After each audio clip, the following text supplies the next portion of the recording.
Ang katulad natin kami. Isang araw nila'y makamampa sa isang magsisikap lahat magkakaroon ng ibang hinahanap. Manali kong katulad na sa isang nakisilip may araw na sisikat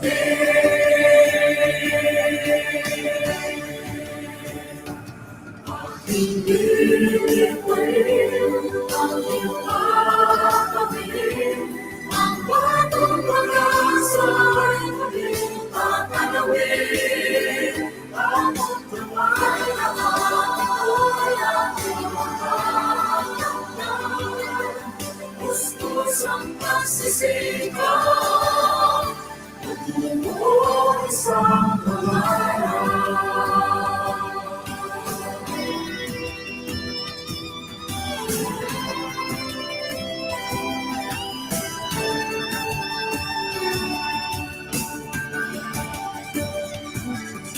Sa isang bata may munting piling, ibig nais niyang iparingin. Pagkakaroon mo sa walang pangalan, ang karunungan ay siyang mas mahalaga. Ng ibang hinahanap, manali kong katulad na sa isang nakisilip may araw na sisikat din. Aking bibigay ang ipapamigay, ang batong pag-asa ay muling tatanawin. Ang magdamay na ako'y aking makakamtan. Gustos ang pagsisikap, matutupad ang pangarap. Walang makakaharap, ating pulos ay tumaharap. Sa'y pagkatakas ng ating hawak. Mabilis ang ating paglawan, patunay na ibahanap. Pangalan ko ay siyang matutupad, matutupad. Halina't makinig sa akin, tamang kabalaran ang kahihinang talangin. Bukal sa iyong isipan, tagumpay na tatahakin. Isang pangarap na lubos, landas na iyong pagtutunguhan. Pangat na inaasam, di mapipigil ni luman. Maaabot lahat ng iyong inaasam. Kasipagan ng sabot, sa lakaman sa kayamanan. Buksan ang pahina ng mga aklat ng karunungan. Edukasyon ating kailangan, kamamangan ating iwanan. Peace! Aking pilipanin, aking papawin, ating tanawin, batong pag-asa ay muling tatanawin. Kinabukasan pakibayin, piliin mong gawin. Gustos ang pagsisikap, Pag-asa ay yakapin.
The unseen enemy crept like a thief in the night, smizing cunningly at people in their sleep, and one morning took hostage of humanity by surprise as the coronavirus pandemic continues to spread its ferocious rampage the world over.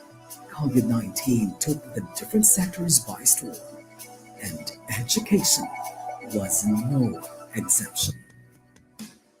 COVID-19 pandemic shocks the world. We didn't see this coming. We were caught unaware. This has created the new normal, and we have to embrace it by addressing the challenges it brings. Determined to pursue the delivery of education amidst the COVID 19 pandemic, DepEd Region 10 launched its banner program dubbed as RX Adobe. The Department of Education, Northern Mindanao, has crafted its learning continuity plans under the banner program RX Adobe, which stands for Region 10 Alternative Delivery of Basic Education. It underscores the alternative delivery modes under the remote teaching and learning. The 14 schools division offices of the region have crafted the learning continuity plans anchored on RX Adobe. Always ready for education emergencies, DepEd Region 10 will continue its tradition of excellence in delivering its services anchored on the department's Sulong Edukalidad program. As we pivot from access to quality, we have to consider a well-developed curriculum, improved learning environment, upskilled teachers, and take into consideration responsive multi-stakeholders cooperation. All these and more are under the program Sulong Edukalidad. But on top of this all, still health and safety are the number one concerns of the Department of Education, especially at this time of pandemic. Serving with heart. Leading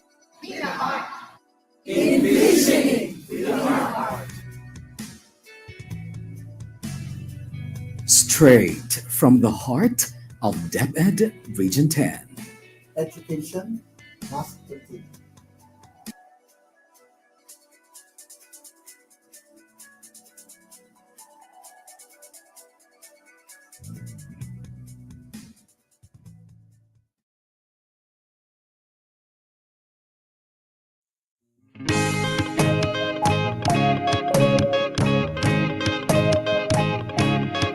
Amihan ng Mindanao, pagkahiusan ng paibabaw. BigaTEN DepEd, pagpadayon sa edukasyon, mao'y tumong nga maangkon. BigaTEN DepEd, DepEd Northern Mindanao, for the learners then and now, we're always here to serve you no matter how. Pangarap natin abutin, pagsisikapan nating kamtin, kalidad na edukasyon para sa bata, para sa bansa. Kauban, kasaligan, kadampan, kadeped. Kauban, kasaligan, kadampan, kadeped. Ambihan ng Mindanao, DepEd Northern Mindanao. Ambihan ng Mindanao, pagkahiusan ng paibabaw. BigaTEN DepEd, pagpadayon sa edukasyon, mao'y tumong nga maangkon.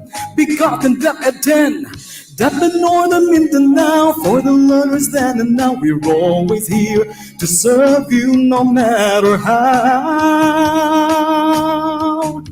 Pangarap natin abutin, pagsisikapan nating kamtin, kalidad na edukasyon para sa bata, para sa bansa.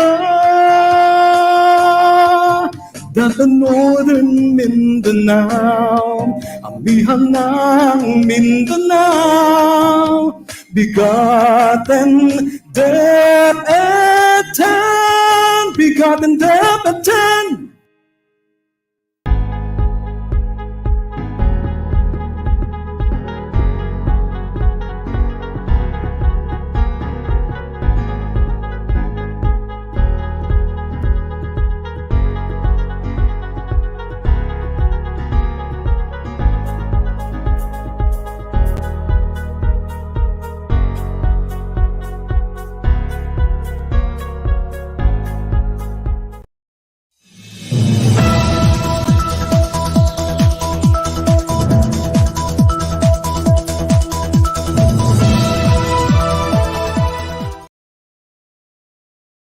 natong tanan, ako si Ramon Gonzalez Obrera, aka KaDepEd Paulo, ang inyong Public Affairs Unit Lead Officer.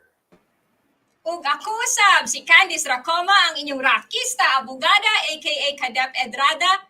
Kami ang inyong kauban, Kasaligan, kadangpan, KaDepEd sa BigaTEN DepEd X. Atin to. Isang masaya, mapayapa at masaganang araw po sa ating lahat mga KaDepEd. Ngayon po ay ika-15 ng Marso at ipinagdiriwang pa rin natin ang buwan ng mga kababaihan. So, still, Happy Women's Month, partner. Good morning, partner. Kumusta ang buhay-buhay natin dyan? Mabuti naman, partner, at maraming salamat sa iyong pagbati. At eto, partner, buhay na buhay tayo dito at patuloy pa rin ang ating mga pagsisikap upang maihatid ang ating taos-pusong paglilingkod at maipatupad ang dekalidad na edukasyon para sa ating mga mag-aaral. Kaya sa ating programa ngayong araw na ito, partner, makakasama natin ang Education Support Services Division ng rehiyong ito upang ibahagi sa atin ang kanilang mga programa kaugnay sa pagpapatupad ng expanded face-to-face classes. Tama ka dyan, partner. Kaya mga KaDepEd, dyan lamang kayo at dito lamang kami para sa isa na namang makabuluhang edisyon ng ating programa. Dahil ngayong Season 3, partner, tuloy na tuloy ang edukasyon at edu-aksyon sa bago ngayon. Ito ang BigaTEN DepEd X, atin Atin to. to.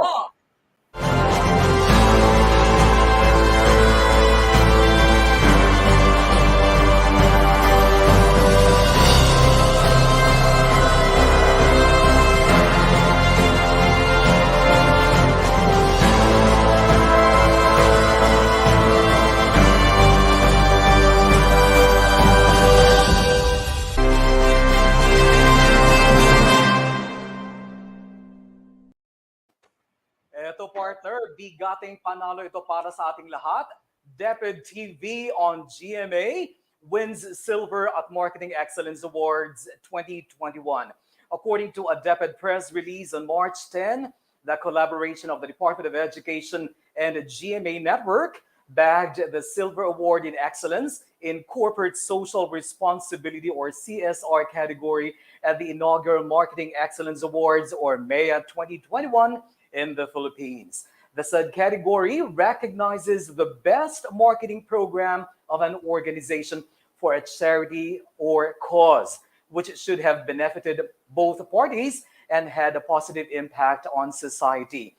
Last December 20, partner, DepEd sealed a partnership with GMA that paved the way for the free airing and access of DepEd TV episodes in the latter's digital channel and platforms, further strengthening the television-based instruction as a learning modality.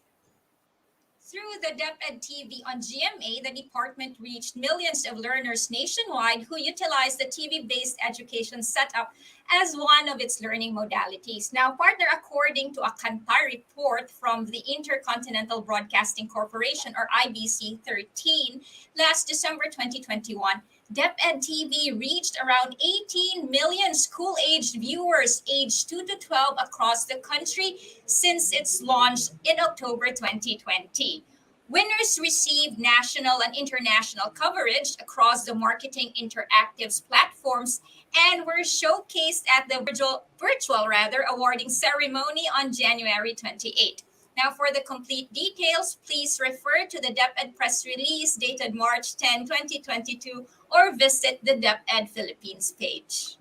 That's right, partner. At another bigating panalo naman, the Tagulwa National High School reaped 2 international awards in the 12th Regional Congress Search for Simeo Young Scientists 2022 Malaysia.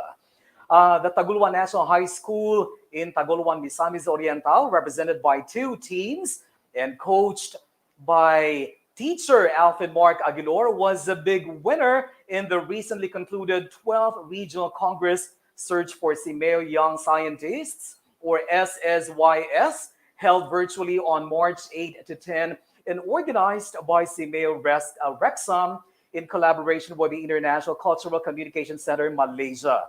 The team from TNHS, composed of grade 10 students Franz P. Mabayo, John Louis P. Idano, and Eric Lamumay, notched the Outstanding Award for Research Report for their research titled On the General Formula of the Nth Term and the Sum of the N Terms of the Corona Sequence. Hindi ko alam, partner, kung tama yung pagkabigkas ka. Basta ang importante, panalo yan. Partner. Yes, yes, partner. Ang importante panalo. Now, meanwhile, the other team, also from Taguluan National High School, composed of grade 9 students Alcherica Tibadal, Kiesa Viator, Alexa Yua Barzili B. Asgali, and Joraine May B. Razalo, garnered the Special Award for Applications of Mathematical Principles and Process for their research titled On the Sum of Arrays of Consecutive Integers. The Search for Simeo Young Scientists, or the SSYS, is a platform for students from the Simeo member countries to share their knowledge of science and mathematics research projects. Now, once again, congratulations to our champion students from Taguluan National High School. Congratulations also to their parents, their teacher, coach, of course, Alfred Mark Aguilar, the entire Taguluan National High School, and the division of Misamis Oriental and the regional office. Congratulations for the guidance and support. And That's meron right. pa, pasalamatan din natin ang CDO Dev admin for some of the details and for the captured photos, partner. That's right. Eto pa, partner, hindi pa dyan natatapos ang ating tagumpay. Puntahan naman natin ang Nestle Wellness Awarding of Prizes for the national winners of Nestle Wellness Best Implementing Schools. And to help us present the winners, we have with us today the Regional Education Program Supervisor for MAPED, Dr. Bienvenido Yuta Gulima Jr. Good morning, Sir Benj. Welcome to the program. Magandang umaga sa dyan.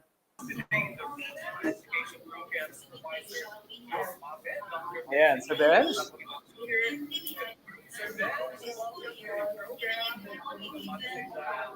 Hello, good Ayan. Yes, Sir Benj. hello. Hello, good morning Kadiped Paolo, Kadiped Rada. Good morning sa lahat ng mga tagsubabay ng ating programa. Welcome to our welcome to our awarding of the 2021 Wellness Campus Best Implementing School and Inter-Region Competition. The regional office headed by our regional director, Dr. Arturo Bayucot, congratulates all the winners and participants and recognizes the support of all divisions that led to the success of this activity. With us today are the wellness ambassadors from Nestle Wellness Philippines, and to present the plaques and prizes of the winners. May I call in now to present the Misamis Oriental winners, Miss Amelia Tabanao. Okay, good morning. Nestle Wellness Campus through Greatfield Team Incorporated would like to present this award to the two winning schools under the division of Misamis Oriental as 2021-2022 Best Implementing School under the division of Misamis Oriental. With this award, they will also receive a prize package worth of 50,000 pesos. So we would like to congratulate our Nestle Wellness Campus Best Implementing School in Elementary category as regional champion, Taguluan Central School. Wow, Taguluan Central School. Thank you very much. I'm going to receive this award in behalf of Taguluan National High School, Taguluan Central School. And with the same citation, we would like also to congratulate our Nestle Wellness Campus Best Implementing School in High School category as regional champion, Misamis Oriental General Comprehensive High School. Congratulations! Wow, 4 mugs. And now let's proceed to the Misamis Occidental winners, and to present the prize, may I request Miss Valerie Ann Daniel Castañeda to present the prize packages and the trophy. Good morning, everyone. So Nestle Wellness Campus through Greatfield Team Incorporated would like to present this award for the school year 2021-2022 Nestle Wellness Campus Best Implementing School Elementary category under the division of Misamis Occidental. So we would like to congratulate Liloan Central School for being the regional champion for the Nestle Wellness Campus Best Implementing School Elementary category. So to receive this award, thank you, Doc. Thank you. Thank you very much for this. And with the same citation, we would like to award this trophy to the school year 2021-2022 Nestle Wellness Campus Best Implementing School under the high school category to be awarded to the Clarin National High School as the regional champion for the Nestle Wellness 2021-2022 Nestle Wellness Campus Best Implementing School.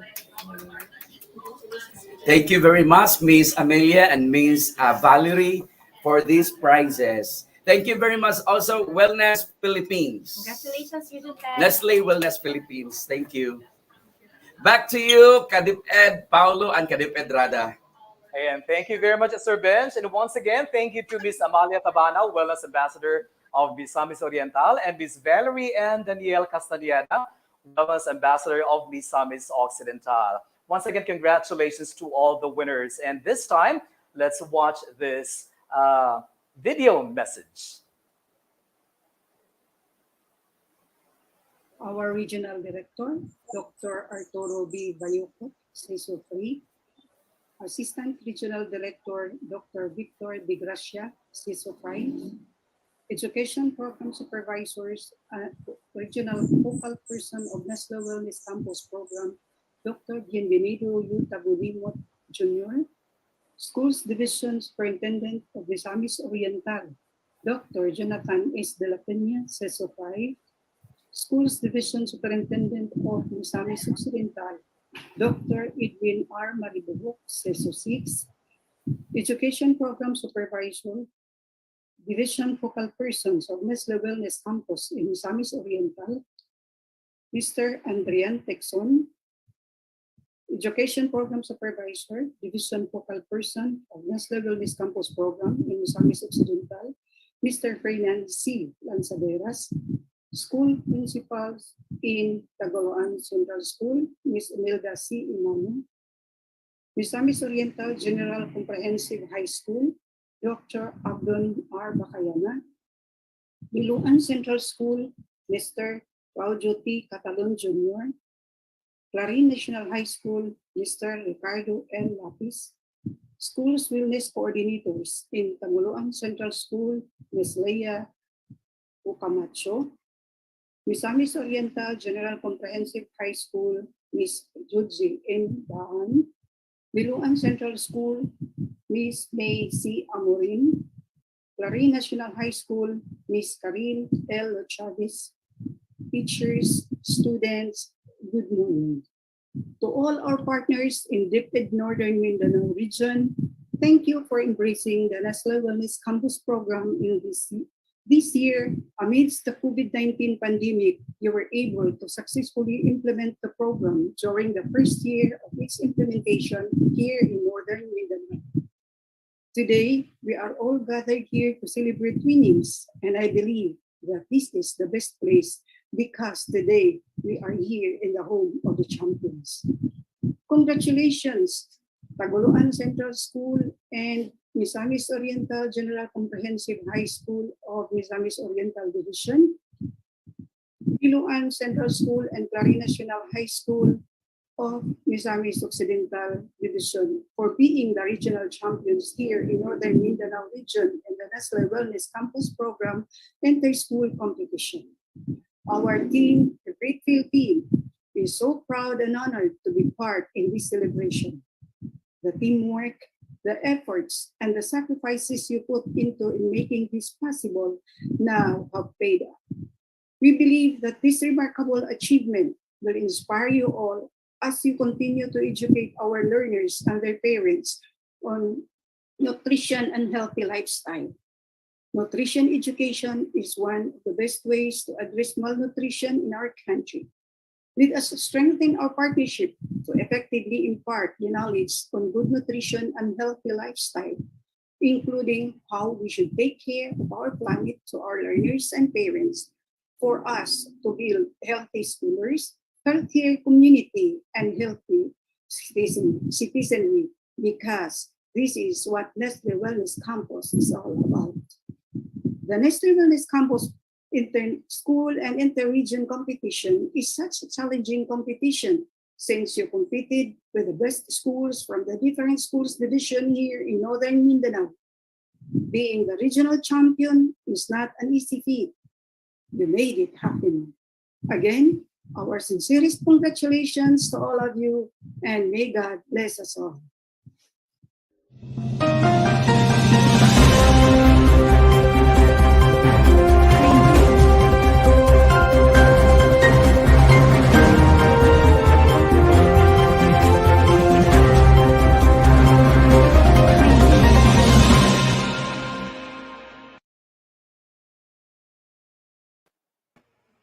There you go, ladies and gentlemen. Now, just as what we promised earlier, we have with us today the Education Support Services Division, headed by Chief Myron Hill D. Talosig. That's right, partner. And we have exciting topics today. We'll be discussing programs and projects that help ensure fun and quality learning through safe and child-friendly schools. Very well said, partner. And joining us right now is, of course, the Chief of ESSD. We'd like to call in Chief Myron Talosig. Good morning, po, sir. Good morning, Paulo. Good morning, Rada. Yeah, Good morning. we are thrilled to be with you today for this episode, no?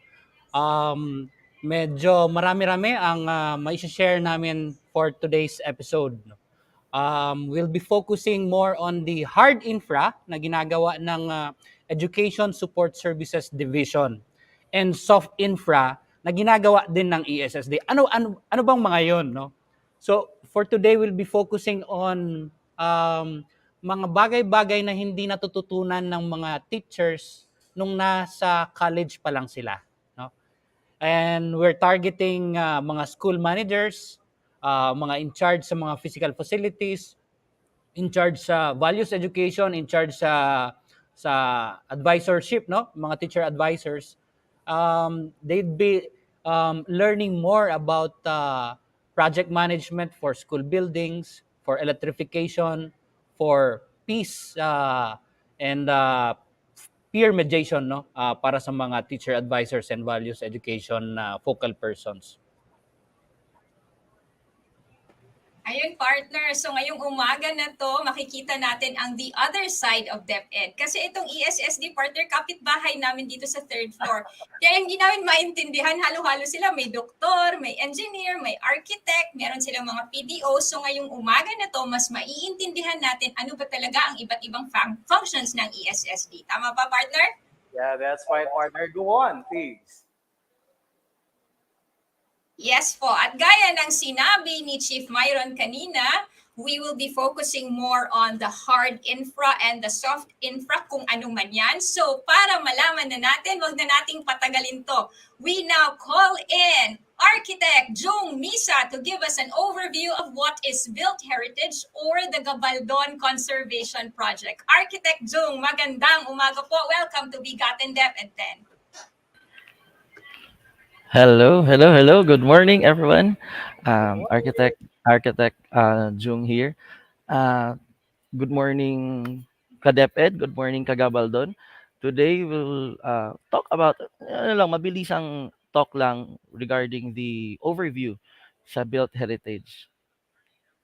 Ayun. So, unang-una, architect, ano ba itong Gabaldon Schoolhouse Building para mas maintindihan ng ating mga viewers, especially our learners, mga kabataan? Siguro hindi na nila alam kung ano ba itong Gabaldon School Building. Oo. Kasi hindi lahat ng school may tayo, no? Hindi lahat ng school may Gabaldon tayo. So, itong Gabaldon is an old structure. It is a heritage structure built in yung timeline niya is tumatakbo from 1908 hanggang 1945, 'no. Ito yung mga, American building na tinayo para sa ating mga kabataan noong panahon ng mga Amerikano. So, along dito sa discussion ko, malalaman natin kung ano yung gabaldon.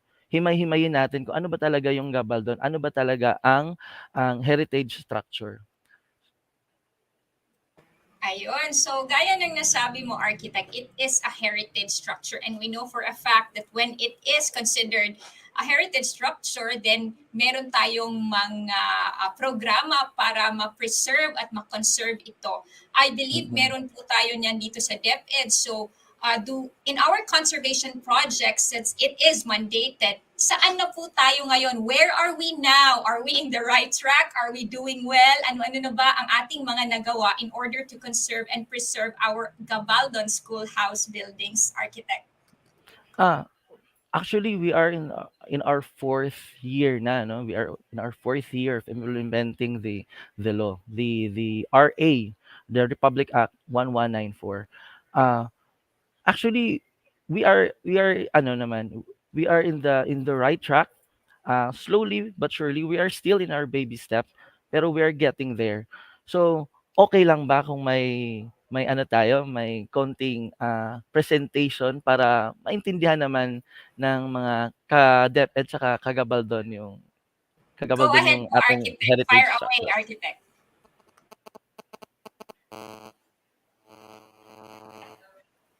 Pa-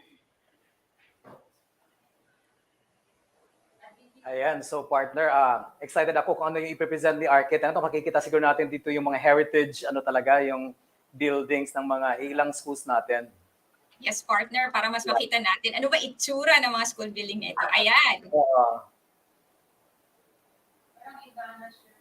Ayun. Okay. So, this is an overview lang, no, sa what is built heritage. Pag tinatanong kasi tayo, built heritage, laging nasasabi built heritage. Ano ba talaga ang built heritage para sa atin? Yung iba, sinasabi, religion to. Yung iba naman, sinasabing pagkain, pamana ni Lola. Sabi naman ng iba, yung mga kapatid nating mga IP or indigenous peoples.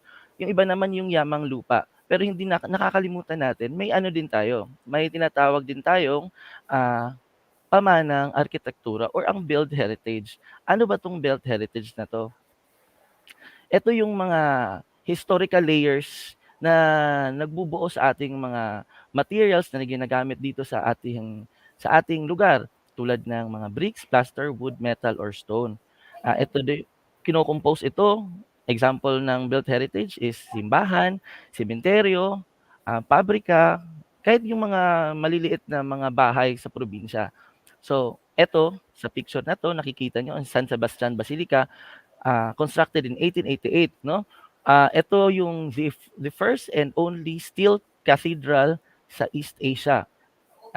Naging national treasure siya noong 2011. May Fort Santiago din tayo, constructed in 1571. So, pag sinabi nating built heritage, mako-consider ba natin ang schoolhouse as built heritage? Yan. Ano ba? Are we Architect, pwede ba? Okay, yun. So, pag sinasabi ba nating schoolhouses, Gabaldon Schoolhouse, built heritage ba siya? Ito, example photos natin, yung sa Kasisang Elementary School, yung sa Kalabay-Labay Elementary School ng El Salvador. Actually, ang school building, mako-consider siya nating built heritage. Noong 2016 National School Building Inventory or NSBI, may 171 school buildings na tayo. Gabaldon school buildings na tayo. May 15 condemned, good, 13 good condition.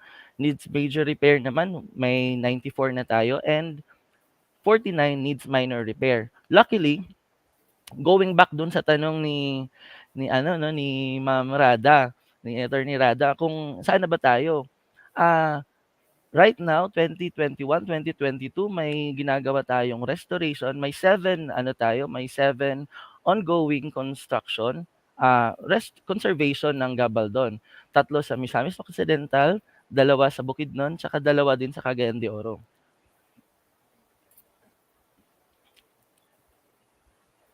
Ang nung nung March 2018 naman 'no, nilagdaan at pinangunahan ni Secretary Briones Magtolis yung pagko-conserve ng gabaldon natin. The Gabaldon Heritage School Restoration and Conservation Project. Sinuportaan niya yung nilagdaan ng ating presidente na Republic Act 1194 na Gabaldon School Building Conservation Act. May implementing rules na din tayo na sinusunod diyan, and noong December 13 to 23, 2021, nilaunch natin yung pinakaunang celebration ng Gabaldon Heritage natin. So may 5 tayong kino-consider sa built heritage. Ito yung historical significance, aesthetics, architectural, social, and symbolic. 'Pag sinabi ba nating historical, ano 'to? Ito yung mga, ito yung naging ito, ang gabaldon is naging place for important historical events. Kung aesthetics naman, sinasabi nating, kini-cater niya ang mga mga arkitekto natin, mga artist natin noong unang panahon. Architectural naman, or the tinatawag nating scientific, ito naman makikita natin sa gabaldon ang mga technology na ginagamit nila dati. Sa ating conservation, tina-try natin na i-replicate yung technology dati, tulad dun sa Imbatog na kino-conserve natin, restore natin na gabaldon. Hindi tayo gumagamit ng basta pako lang. Ginagamitan natin sila ng bolt and nuts. The manual way, yung talagang hindi ginagamitan ng mga power tools, kasi mas durable talaga kung manual ang gamit. So social naman, nagiging place siya ng mga naging siya, safe place ng history natin, ng community, and symbolic. Ang symbolic significance is naging lugar siya and event place for our brothers in practicing their religion, tradition, and culture. So all in all, ano ba talaga ang importansya ng Belt Heritage or ang gabaldon? It is the significance, because it is the value of heritage to past, present, and future generations. Tulad nito, sample photos ng Imbatog. Ito yung mga ginawa sa previous administration ng school, ginawang storage area, may ginawang storage area sa front. So nirevert natin 'yan sa original na disenyo ng gabaldon. And dilapidated roofing, dilapidated windows, ni-restore natin 'yan ulit. Binalik natin sa anong itsura niya gamit yung mga original na mga materials, mga hardwood lang talaga. May sinusunod tayo dun na mga dun nakabase dun sa IRR natin na bawal na gumamit ng mga softwood. Ito lang ang gagamitin, ito lang alternative. And in our nakaka-proud lang na in our 4th year, nagsi-strict implement na tayo dun sa restoration. Hindi na tayo basta-bastang nagre-restore na walang fina-follow na procedure sa architectural. Tulad nito na ginagamitan na talaga natin ng alignment na hindi na pwedeng hindi magkakatugma yung mga wood planks natin. So, conservation. Pag lagi nating sinasabi na conservation, restoration, pero ano nga ba ang conservation? May 4 tayong klaseng conservation: redevelopment, reconstruction, preservation, and restoration. Laging nakikita natin to sa school redevelopment. Si lumang gabaldon, kino-convert, nire-reconstruct, pero ginagamit na canteen. Yung iba ginagamit na covered court. Yung iba ginagawang storage area. So, yun yung conservation. Rine-develop siya, pero hindi siya yung original use. So, reconstruction naman. Ito yung binubuhay natin yung ah, building sa pamamagitan ng pag-construct ulit ng building, pero introducing the new materials. Preservation is restoring kung ano yung itsura niya ngayon. Nakatayo na yung building tapos i-preserve na lang natin. Introducing the old and new techniques and technology. Ito yung ito yung pinaka sensitive at pinaka mahal, costly na type of conservation. It is the restoration. Kasi ito yung ibabalik talaga yung the old construction, that old technology, yung yung original talaga na gamit na hindi tayo pwedeng gumamit ng new materials. So, yung conservation natin ngayon sa Gabaldon, sa DepEd, umiikot lang siya sa reconstruction, preservation, and restoration. And we are trying our best na doon talaga papunta sa restoration. Doon talaga mapunta sa restoration. Yung hindi talaga, as much as possible, hindi tayo gagamit ng mga bagong materials para ma-conserve talaga yung ano yung Gabaldon. So, pagkatapos ng restoration, may tinatawag tayong occupancy evaluation. Ito yung chine-check natin kung nasunod ba talaga yung mga requirements, mga materials na nakalagay sa kontrata. So conservation is all action taken to maintain the significance of a place.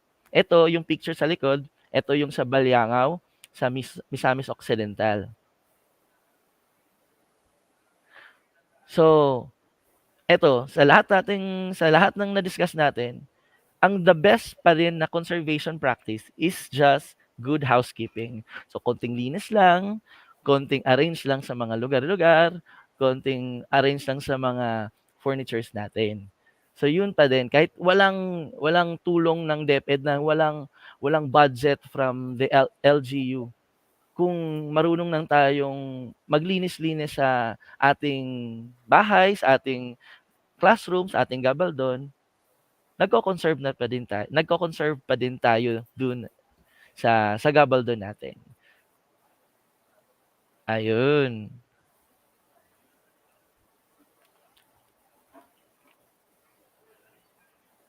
Ayun, Architect, okay na ba tayo sa ating presentation? Yes. Yes. Okay. Architect, partner, sana all, no? Pwedeng ma-conserve at pwedeng ma-restore at pwedeng ma-preserve. Sana all. Sana all na lang tayo. Anyway, Architect, yes.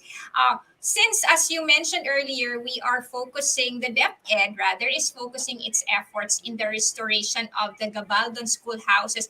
Architect, paano ba talaga ang basa nito? Gabaldon? Saan ba ang stress na syllable nito? Gabaldon or Gabaldon? Actually, Gabaldon. Kasi apelyido to ng assemblyman na si Isauro Gabaldon. Ayun, so Gabaldon. And partner, may bago tayong natutunan ngayon, apelido pala ito. Now, Architect, in restoring our Gabaldon schoolhouses buildings, gaano ba kaimportante ito, lalong-lalo na para sa ating learners? How does this translate to our learners, the importance of restoring our Gabaldon schoolhouse buildings? Tulad ng na-discuss ko kanina, ka-DepEd Rada, ito yung naging place kasi, ito yung naging event ng history, event place ng history natin. Dito din natin maso-showcase yung mga architectural treasures natin. Ito din yung Gabaldon itself, naging naging lugar. Hindi siya sa mga naging lugar siya hindi lang sa glorious days ng Pilipinas, no? Including the horror days of the Philippines. Kasi pagkatapos ng World War II, ito ang naging mga evacuation area, naging hospital, hindi lang siya naging school talaga solely. And ngayon sa pandemic, naging naging lugar din siya to house our medical or our frontliners para yung ibang school kasi naging ano natin naging isolation area. So si Gabaldon nandun, saksi pa din until now kung ano nangyayari, 'di ba? Hindi lang sa mga lumang mga events sa Pilipinas, pati sa pati sa pandemic updated si Gabaldon. So yun. So parang naging siya as the cultural space natin, parang siya, cultural space and event area ng history. Ayun, may hugot pala itong gabaldon na ito kung saan galing ito. Now, Architect, bago kita pakawalan ngayong umaga na to, kasi na-mention mo kanina, meron tayong mga gabaldon schoolhouses within the region. Now, para sa ating mga perhaps DepEd personnel na gustong makita ano yung gabaldon schoolhouse na yan, alin sa mga gabaldon schoolhouses natin ang gusto mong isuggest na bisitahin ng ating mga personnel para makita nila, Architect? Kung nakita niyo yung presentation ko, most of my photos used was yung sa Baliangao Central School ng Baliangao, Misamis Occidental. Actually, ito ano lang gusto ko lang ipagmayabang. Yung restoration project ng DepEd 10, ng DepEd Region 10, actually na-feature na tayo sa Manila Times, and soon may second article tayo na i-feature naman yung Baliangao Central School. So hopefully RD, mapuntahan mo yung yung product ng namin restoration dito sa DepEd 10. Ayan, Architect. Ayan, partner, alam na natin kung aling Gabaldon Schoolhouse ang gusto nating unang-unang puntahan. So ayan, maraming salamat, Architect Jung Misa, sa iyong napaka informative na sharing sa ating mga manunood ngayon sa BigaTEN DepEd 10. Again, thank you very much. Partner? Thank you din. Yeah, that's right, partner. Parang parang crash course yun tungkol sa crash course tungkol sa Gabaldon Buildings. Thank you very much, Architect. At ngayon naman, partner, 'di ba napag-usapan natin yung restoration, yung conservation, and siguro naman, partner, bago 'yan, kailangan ng plano 'yan, 'di ba?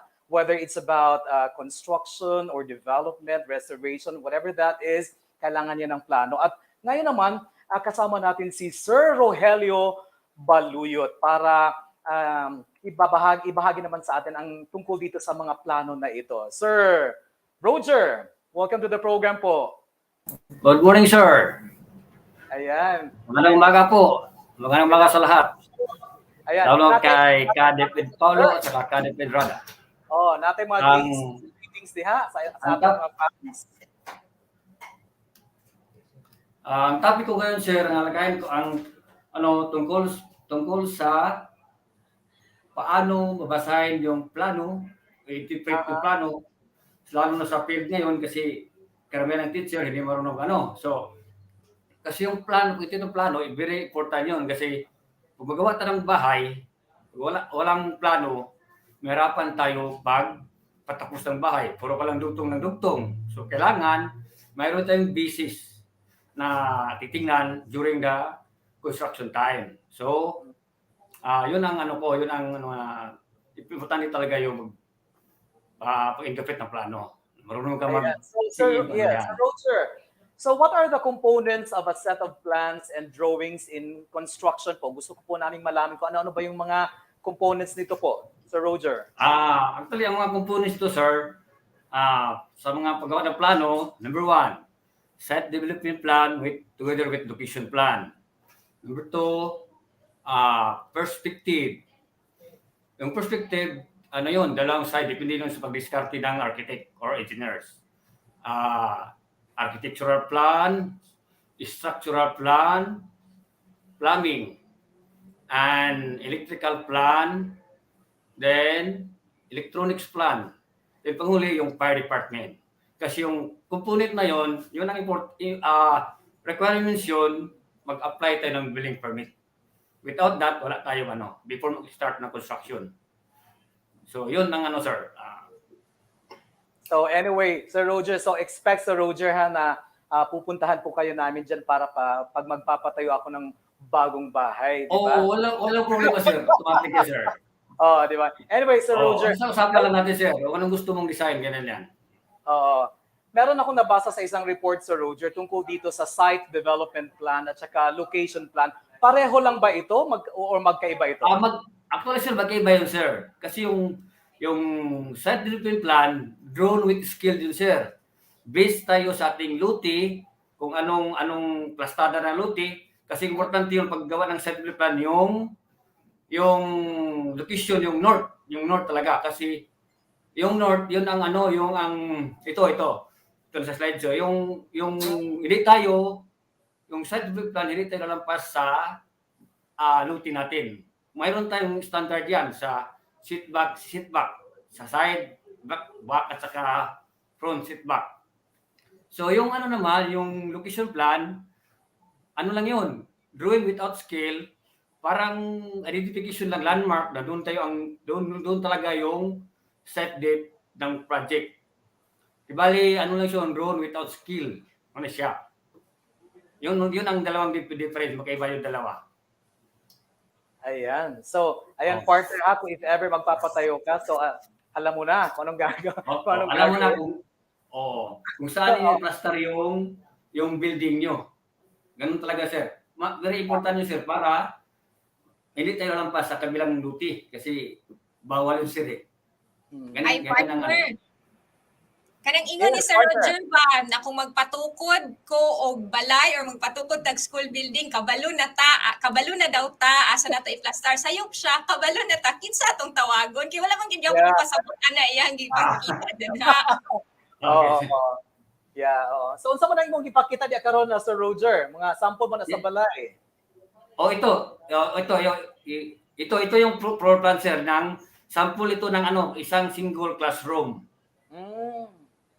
May standard tayo na dimension, 7x9. Yun ang sukat ng isang classroom. Ito, yung ground floor plan, mayroon din tayong ramp kasi for the person nga may disability, kung magdala ng wheelchair, pwede pasok doon. At saka yung plano ng one classroom is nilagay ka ng 2 pintuan for the emergency purposes na yung mga bata, in case of emergency, 2 pintuan ang labas nila, hindi sila may stampede sa loob. So, yun ang mga standard na design ng ating classroom, sir. Ayan. So, ito naman yung front elevation. Rear elevation, sa likuran yan. So, ato na muna atong mga sample sa Roger sa atong plano. May sample okay, sir. May sample sa atong school building for one classroom, 1 story, 1 classroom. Ito yung technical kasi yung left at saka right, pare-pareho na yung design. Yun ang tawag ng technical sa television.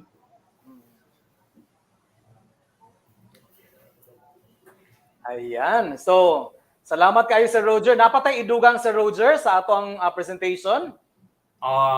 So far okay naman, sir. Sa next episode lang siguro.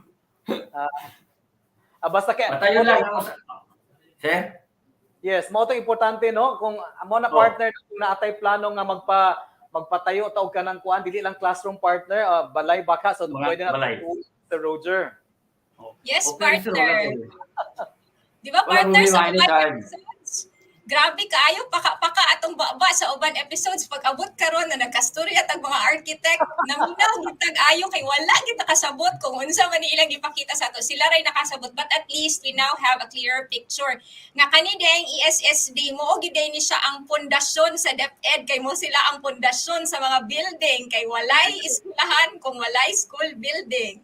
Most definitely. Correct yun. Very well said gid kayo na partner. So salamat kayo sa atong mga plano diha Sir Roger. Okay, sir. Anyway, salamat Roger. Okay. Ayan, partner. Yes, partner. So murag diri sa ESSD partner, dili drawing tanan ilang mga plano, gakadayon ang ilang mga plano partner, dili puro drawing lang. Okay. So from Mr. Baluyot, we also had earlier, di ba, naka-istorya na nato si architect. Then we also have Mr. Roger Baluyot, still from the ESSD. Karon na sa partner, excited kayo ko ani atong next nga guest. Amot lang kung siya, excited ba po siya na makig-istorya sa ako. Partner. Yes. Mura man isad pagpaplano ng pamilya, no?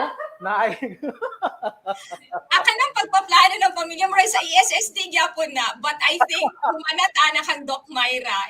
Yes, sige, partner. sige. So, tawagon na to karon ang isa pod nga gikan also from ESSD. Daghan ko gusto ipangutana sa iyaha o hinaot unta ngayon to bagon tanan nako pangutana. Anyway, partner and mga ka-DepEd, we now call in Engineer JV Hala. Sir, good morning po. Welcome to BigaTEN DepEd X. Wow, thank you Attorney and Kadipid Paulo. Good morning. Good morning, Yes, sir. Maayong buntag, sir. Now, sir, unsa na makakadugay dinhi sa Region 10, sir, sa DepEd? Nagtuig na ba ka dinhi, sir? Almost 3 years Kadipid Prada. 3 years, okay. So, 3 years na day siya dinhi partner. So, pero murag lately lang mi sige kita kay murag dili man mo sila makita katong nako mi sa silo. Now, engineer, naatay gitawag og kaning school electrification program basics. So, mangutana sa ako sa imo, unsa ba gid ning school electrification program? Unsa may pasabot ani? School electrification program is the DepEd project to provide electricity service to energize school all over the country through the line extension project or on-grid schools and utilization of renewable energy for off-grid schools, as well as to upgrade existing electrical utilities in school to provide adequate power supply. So, ito ang target ng DepEd ngayon, ka-DepEd Rada, na lahat ng school na walang electrification, sana hopefully na mabigyan sila ng for example, the last mile school, sana malagyan ng mga solar panels, no? So the students there nga maka-access through modern technologies like computer or other modern technologies. Ayan. Partner, usually diri sa legal unit, sa public affairs, sa public assistance arm nato dinhi, makadawat pagyapon ta og reklamo nga walay kuryente. So engineer, tinuod ba ni naapa ba gid gyapon tay mga eskwelahan sa Region 10 nga walay kuryente? Yes, Karibid Brada, it's true nga especially the last mile school, no? Wala talagang kuryente doon na hindi maabot ng mga local cooperative natin, no? Kailangan talaga na may project si Secretary Briones na lagyan talaga ng mga solar panels or solar system doon sa last mile school para lahat bigyan ng sakto na kuryente doon sa Kadipid Brada. Ayan. Alam mo, engineer partner, wala pag ko kahuna-huna adto da. Kaya I was thinking that electricity only comes from our local cooperatives, electric cooperatives, na apa man di tay solar nga source of energy. Now, engineer, kaning school electrification program, what is the real purpose of this? Ngano man nga himo man ni sa Department of Education? What is the purpose of having this program? Number one, Kadipid Brada, the safety of the school, no? The school buildings, the properties, and the users. Then, two, the reliable source of safety electrical connection. Then, three, the modern technology for today, we can use for educational purposes. And four, the lighting, inside or outside the building or facility of school will improve. So, ayun, sakto gyud si engineer kay electricity translates to safety. Kay di ba partner, murag medyo daghan mahitabo sa mga mangit-ngit nga mga lugar. Sakto ba ko engineer? Muna kinahanglan na to pasubakan. Dili lang ang atong mga eskwelahan kung dili miski ang atong mga palibot aron safe gyud gihapon ta. Now, Anyway, engineer, since you mentioned earlier that you have been with the department for 3 years, I guess my question would be unfair kung sa una pag ang akong ipangutana, dili na nato ibalik ang kagahapon kay that is quite unfair. So, engineer, since 2017 perhaps to 2020, how many schools ba ang nakabenepisyo sa kaning electrification program diri sa Region 10 specifically? Yes, Karipil, para no, since 2017 up to now, there are 142 school recipients. In 2017, there are target schools 6, then all completed. In 2018, there are target school 50, then there are 11 ongoing, then completed 39. In 2019, there are 50 schools targeted, then ongoing 18, then completed 32. As of now, the 2020, there are 36 schools ongoing, 36, and then completed 30 schools. So, Ayun. So partner, si Engineer karon nag-share sa ato about the school electrification program. So dili ni siya dapat magreklamo kay gahapon nakadungog ko nagreklamo siya ngano siya daw among gatawgon basta mag-brown out. Engineer nag-brown out walay kuryente. So sakto lang gid ang among gisampit nga si Engineer JV Hala kay siya man ay ang in charge sa school electrification program. So diri pod sa DepEd Regional Office 10 partner tingali kung wala ang tagkurinte, kabalo na puntakin sa ang atong tawagon. Di ba, partner? That's most definitely, partner. Correct yung kayo. So ayan mga ka-DepEd, na-discuss na po natin ngayong umaga na to ang ating school electrification program straight from the mouth of Engineer JB Hala, also from the Education Support Services Division. Daghang salamat, Engineer, and have a good morning. Thank you. That's right. Thank you, Engineer. And this time, mga ka-DepEd, bago tayo magpatuloy, shout out muna tayo sa ating mga live viewers. Ayan, direct. Yes, partner. Asa ba tayo magbasa karon to, ara? Oh. Allow me to wear my glasses, partner, ha? Ito. Ayan. Pasensya na. From Jade Kakayan. Hello, Ma'am Jade. Watching from DepEd El Salvador, of course. Ay, eto na naman yung kapatid ko. Happy watching everyone. Greetings from Baltimore, USA. Ayan, may avid fans. Serino Legaspi, good day sa lahat. At mula naman kay Ma'am Marjorie Salvia Potot, watching from Catadman Elementary School, Ozamis. And from Maria Enanoria, watching from Aloran District. Partner? Yes, partner. Abi di mong ikaw ra. We're all in this together, partner. Good morning, everyone, from Laura L. Umasas, watching from Lugait National High School. Be more, Miss Orr. We also say good morning to Maria Lourdes Catalan. Good morning, watching from Maribuyong National High School. Dueñas, SDO of Iloilo. Maayong aga sa inyo din, ha. And we also have Arniel Beneventura Mehoy, good morning, watching from Tangub City Division from Region 10. Also, good morning to Ma'am Eva Christy Valdon Canto Hamis. Good morning, watching from Damilag Integrated School, Manolo Fortich, Bukidnon. And we have Don Virgilio D. Garcia Jr. Good morning, watching from Malaubang Integrated School Division of Ozamis City. Meron pa ba, partner? Ayan, ito naman from Ariane Jane Arenal Buga. Good morning. Watching from Damilag Integrated School District of Manolo Fortich. Ayan, mula naman kay Joji Martinez Jimdahan. Congratulations, Bogs. Ayan, from Ernie Aranas Maz, watching from Tagulwan Central School. And mula naman kay Sha MP Orado. Good morning, watching from Damilag Integrated School, also from Manolo Fortich. And from Jane Vasquez, good morning po, from the Milag Integrated School, also from Manolo Fortich. Partner. Yes, partner. We also say good morning to Leonor Octap. Good morning, watching from Damilag Integrated School, Manolo Fortich. Na may taga Bukidnon or Damilag aning ato mga guest partner. Murag nang hakot sila dito. We also say good morning to Lu Namo Kiek. Good morning, watching from Damilag Integrated School, Manolo Fortich too. And Miss Yolanda Bautista Malazarte, good morning, watching also from Damilag Integrated School.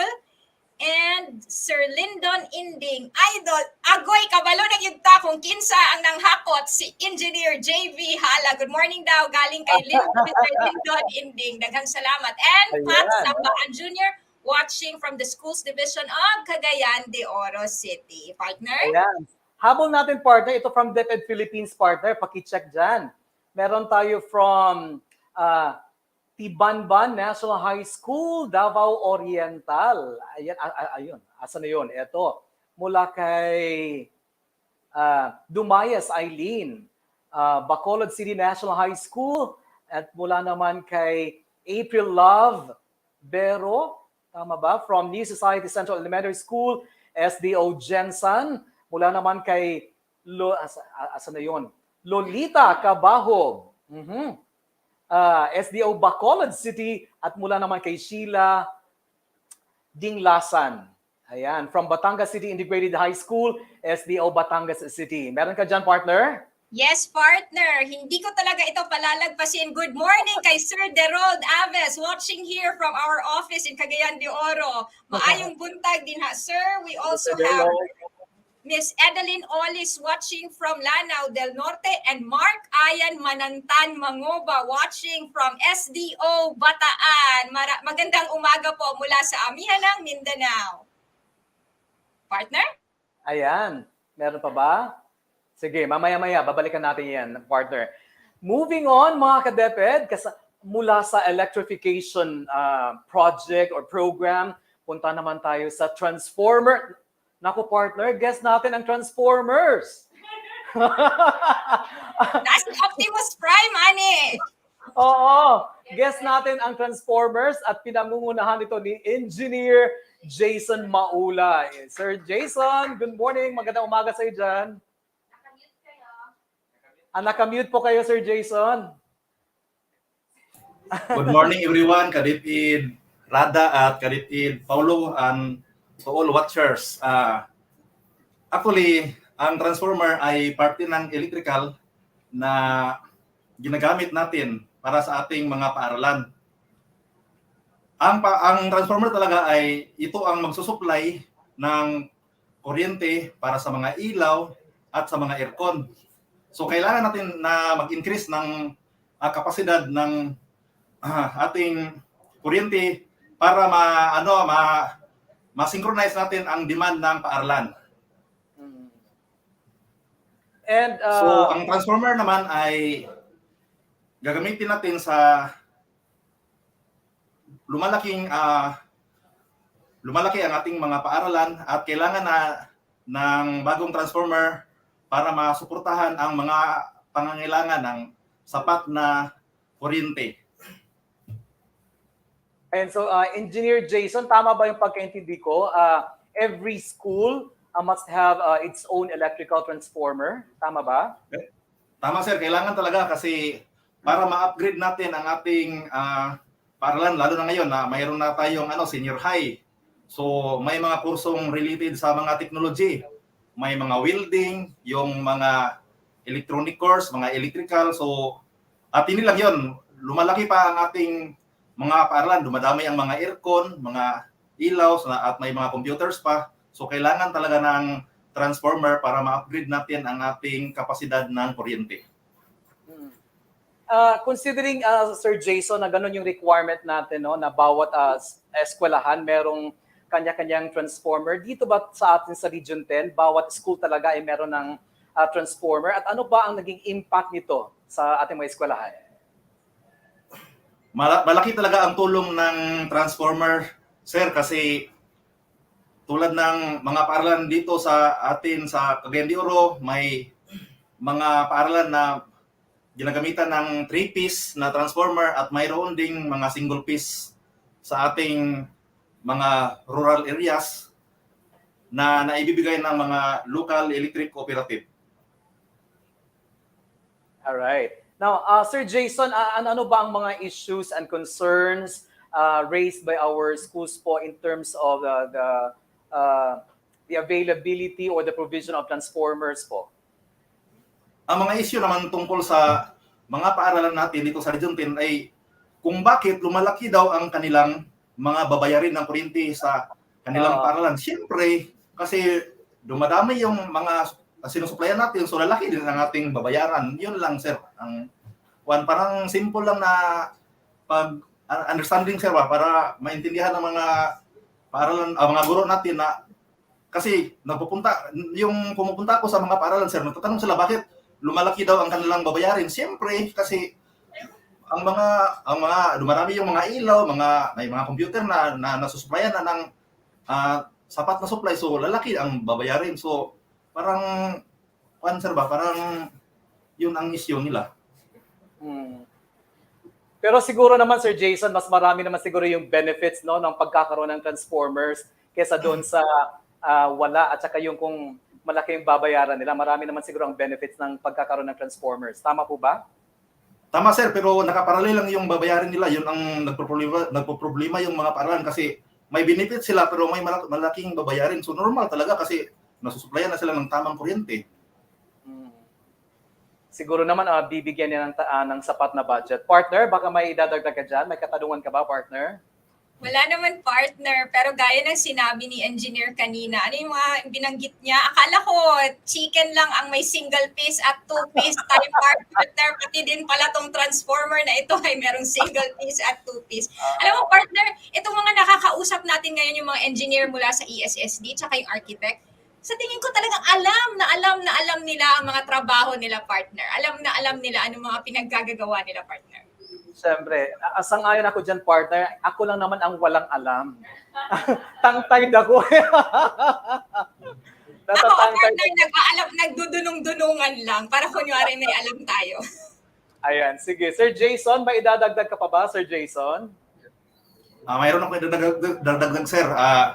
Kailangan natin ng transformer sa ating paaralan para masuplayan tayo ng tamang sapat na kuryente at makasabay tayo sa mga teknolohiya na ini-impose ng ating DepEd Region 10 tulad ng pag-offer ng mga technology course sa ating mga senior high at hindi tayo mahuli sa ibang bansa na involved tayo sa mga new technology. Yun ang advantage ng pagkakaroon ng bagong transformer para may sapat tayong supply ng kuryente para magamit natin ng mga computers, mga electronic gadgets at iba pang mga kagamitan na may offer natin sa ating mga paaralan na kailangan talaga ng sapat na supply ng kuryente, sir.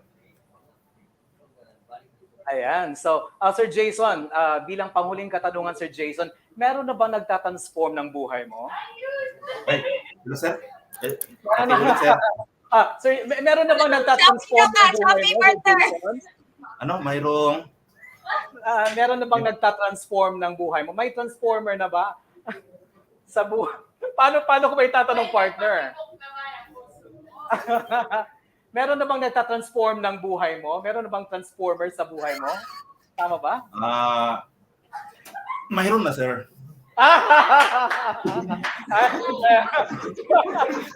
Mayroon na, sir. Meron na pala. Ayan. Anyway, salamat, Sir Jason. Partner, salamat, Sir Jason. Yes, partner. Ikaw, partner, ayaw pagpa-question din ha. Kay balikan, gani ka karon sa question. Tanawang na kung makatumag ba ka. But of course, we are friends. I'm not going to ask you that question today. Anyway, sige. Partner?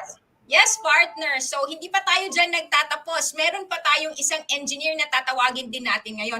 At gaya ng sinabi mo kanina, partner, because this month is Women's Month, meron din tayong engineer dito sa regional office na babae naman ngayon, partner. So, we'd like to call in Engineer Paula Laksama.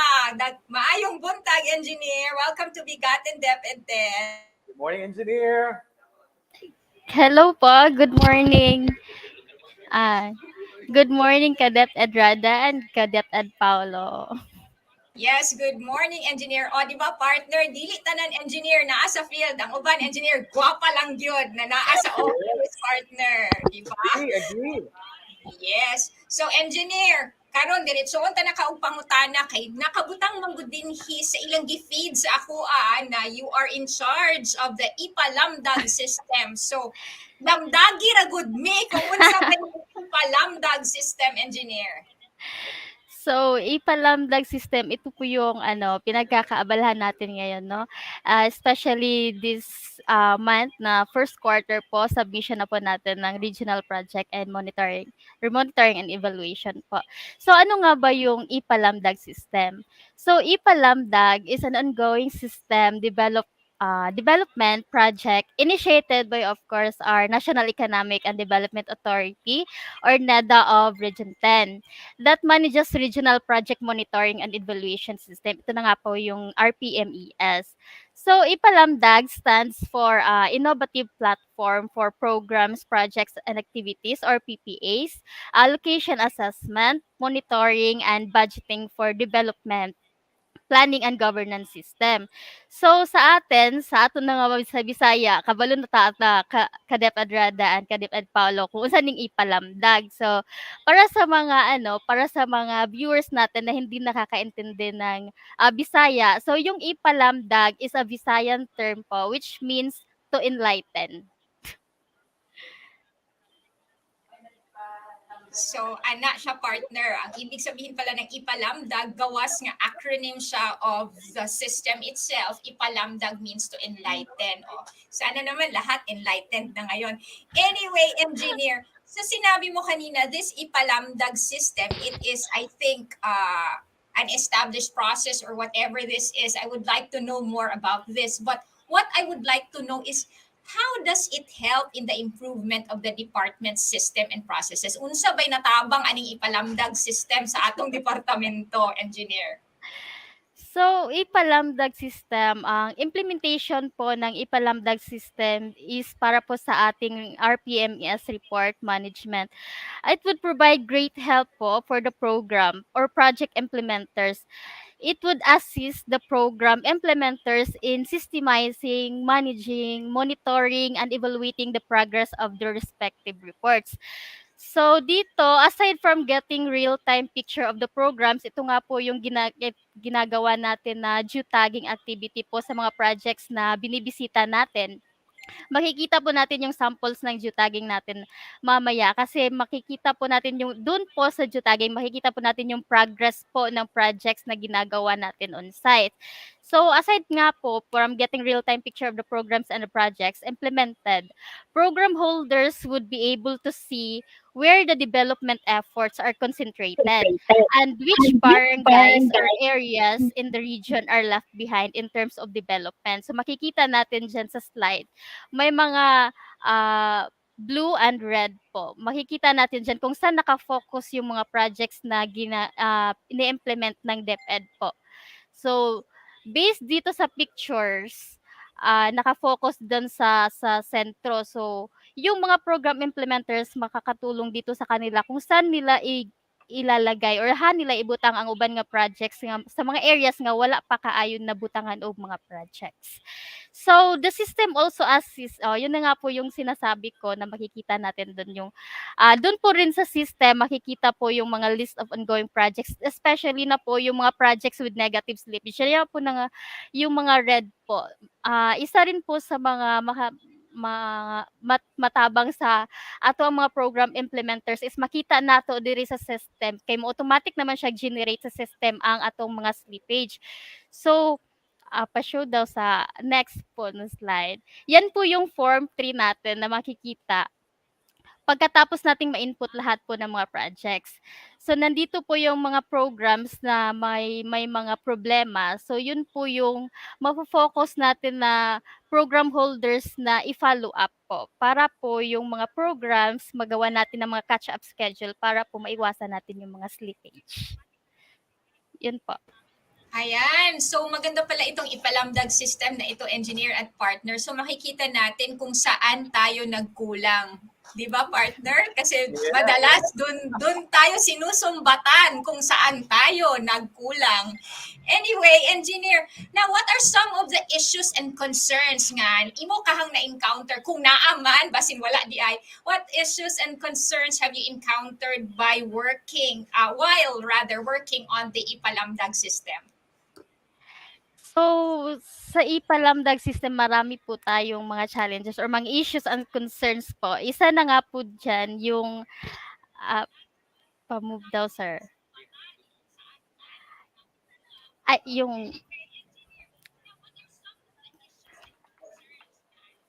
yung pag-input po ng mga information such as yung nandyan po, yung date, kung kailan nagsimula yung projects at yung date ng target date po nung completion of the projects.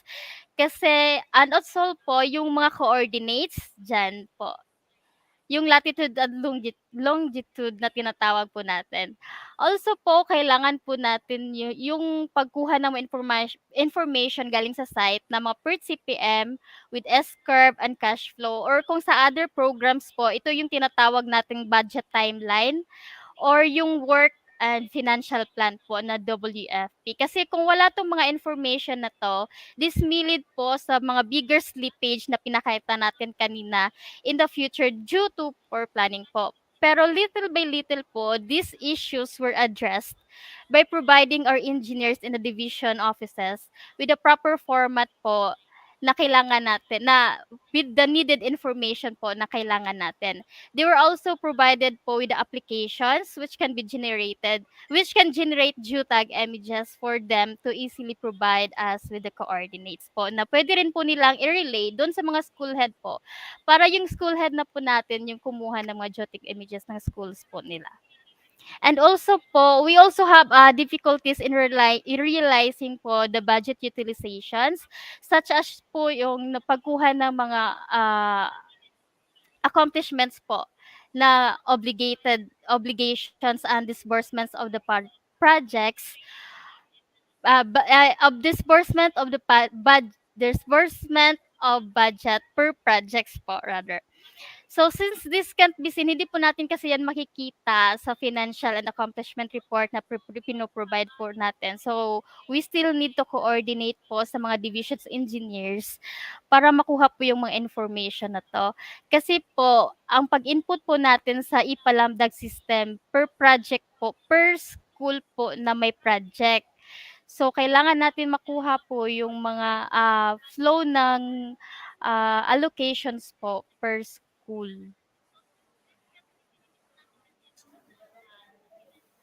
Ayan. So, Yun po. engineer, sa tanaw ni mo, engineer, mas napasayon ba ang trabaho sa atong mga school heads? Mas napasayon ba ang trabaho sa atong mga program holders because of this ipalamdag system? Actually po, ngayon kasi ito po yung tinitingnan po natin kasi yung mga programs and projects po natin mas napapagaan po gamit po yung ipalamdag system kasi mas madaling makikita kasi yung progress ng projects po at saka madaling nakikita yung flow ng pera dito po gamit yung ipalamdag system. Yung disbursement, kung ilang porsyento na ba yung na-disburse at kung ilang porsyento na ba yung na-obligate po.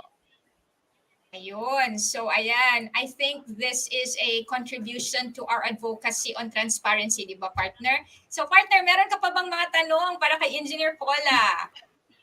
Yes, partner. Di ba kanina tinanong ko si Sir Jason kung meron na bang nagtatransform ng buhay niya. Si Engineer Paula, gusto ko naman sanang tanungin. Ako siyang pangutanon kung naabay gahatag sa iya o lamdag sa iyang kinabuhi karon.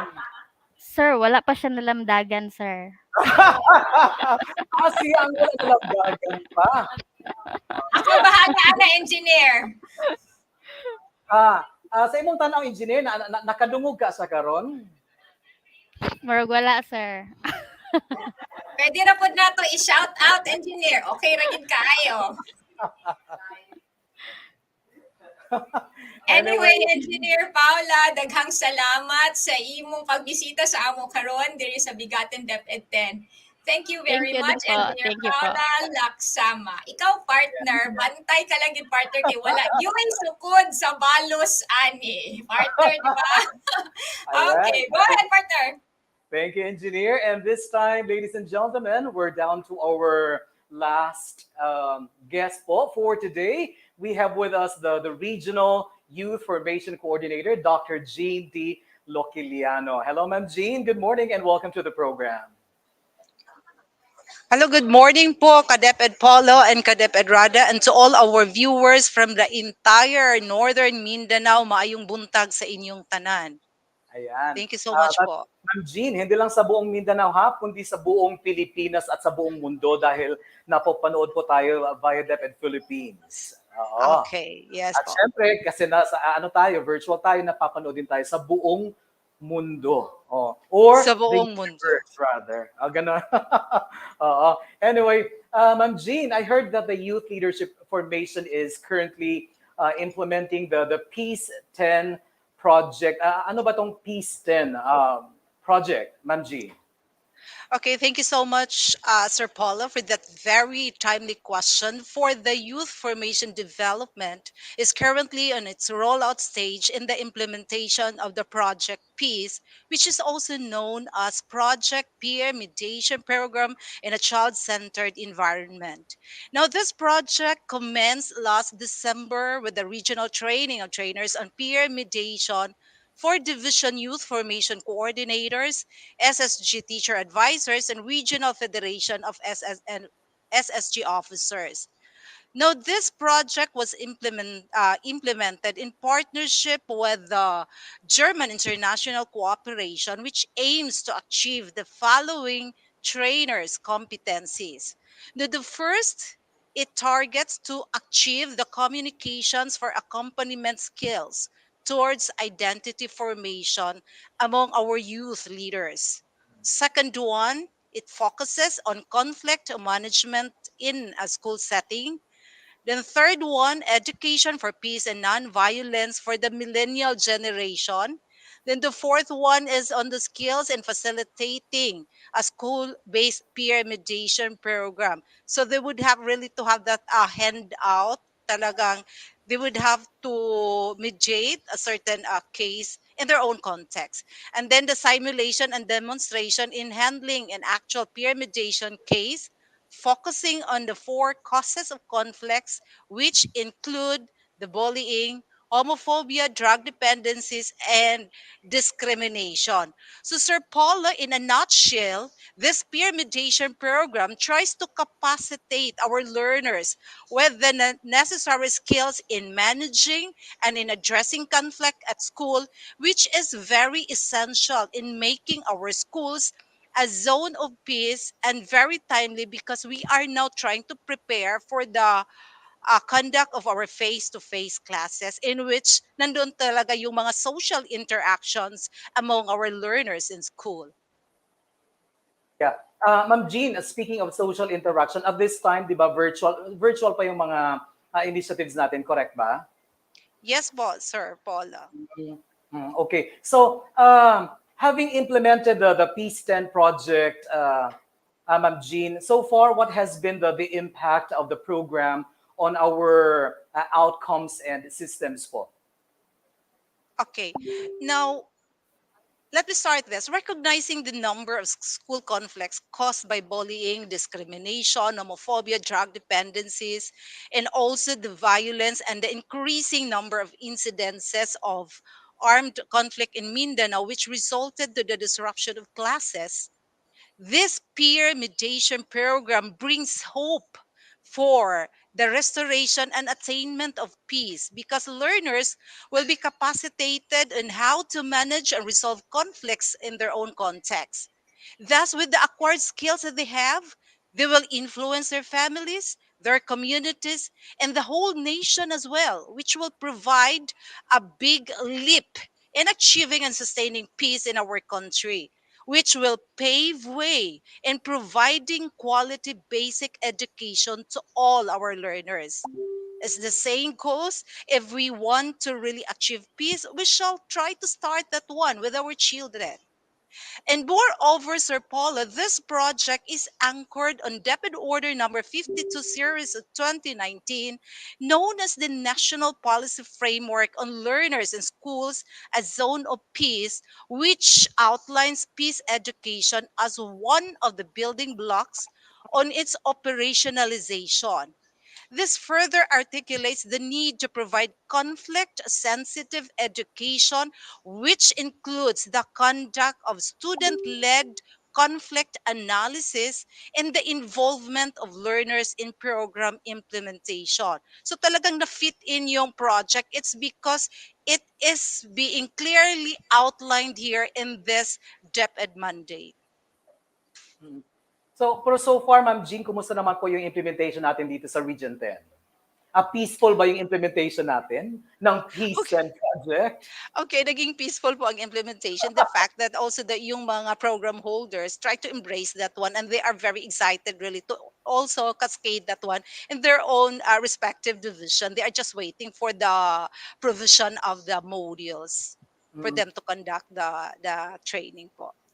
Ayan. Ma'am Jean, so far sa ating implementation naman po, have there been issues and concerns regarding this project? Yeah. Thank you so much for that one, Sir Paulo. Now, based from the interview that I conducted among the program holders, there were issues and concerns raised which can be classified into three themes. First theme is on policy, second theme focuses on the structure, and the last theme is on resources. So itong tatlong themes ang na-unveil during the conduct of the interview among the program holders in the respective division. So when we speak of yung first, we'll talk muna yung first concern na focuses on policy.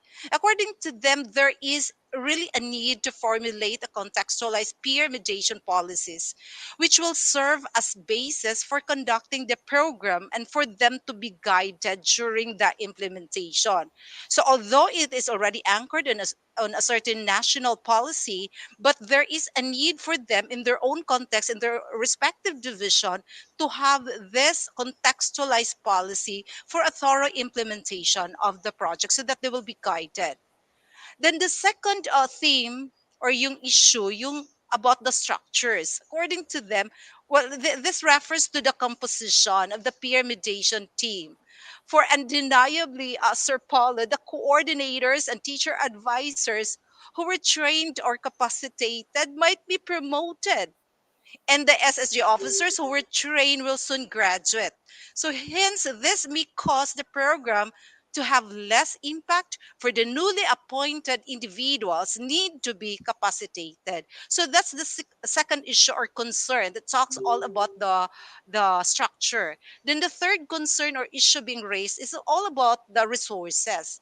Schools have no budget to fund the implementation of the peer mediation program. Well, we acknowledge all those three concerns being raised by the program holders, all these issues and concerns that we foresee in the implementation of the project. However, we also outline some possible solutions to this one to address the issues. Well, first, in terms of the issue of policy, all contextualized policy and the peer mediation shall be anchored, of course, on DepEd Order 50 to Series 2019, known as the National Policy Framework on Learners and Schools as Zone of Peace. Now, the crafted contextualized policy shall clearly outline the role and function of each member of the peer mediation team. Further, a regional memorandum on this issue will be released for the conduct of the program so that the division will have their basis on this project for the rollout of this project. Now, second, on the issue of the structure, a peer mediation modules will be released, will be provided. This is actually being produced in partnership with the German international cooperation. Sila ang nag-fund for this one for the Region 10 to really implement this peer mediation program. So meron pong modules na ipoprovide sa bawat division. The purpose for this one, Sir Paulo, is to guide the process owners in the conduct of the program. So kahit wala na yung program holders, it's because they promote sila, still the program will be sustained, will be continued. It's because nandoon yon ang materials, ang modules, which will provide them on how to conduct a certain program. Although there is a need for us to revisit or to conduct another capacity building But one thing for sure, it will be sustained and implemented dahil nandoon na kasi ang modules and they are guided already on how to implement such kind of program. Now, second is in terms of the third one, the last issue is on the resources. Now, this is high time for us to really apply one of the CRA or key result area or the CRA of the youth formation coordinators in building partnership. We need to tap partners from various agencies to fund and support the program. So just like in the regional office, we really tap different internal and external stakeholders in order to materialize and to implement this peer mediation project. We tap the German international cooperation to fund the modules. We also submitted project proposal to DepEd Central Office, the Youth Formation Division, for them, for us to gather funds or resources in order for us to really implement this program. So this would be parang takeaway for the youth formation coordinators that there is a need for us to tap partners in the implementation of this program. So I'd like to put emphasis here that there is a need for us to put a collaboration and also yung partnership for us to really implement the program, Sir Paula.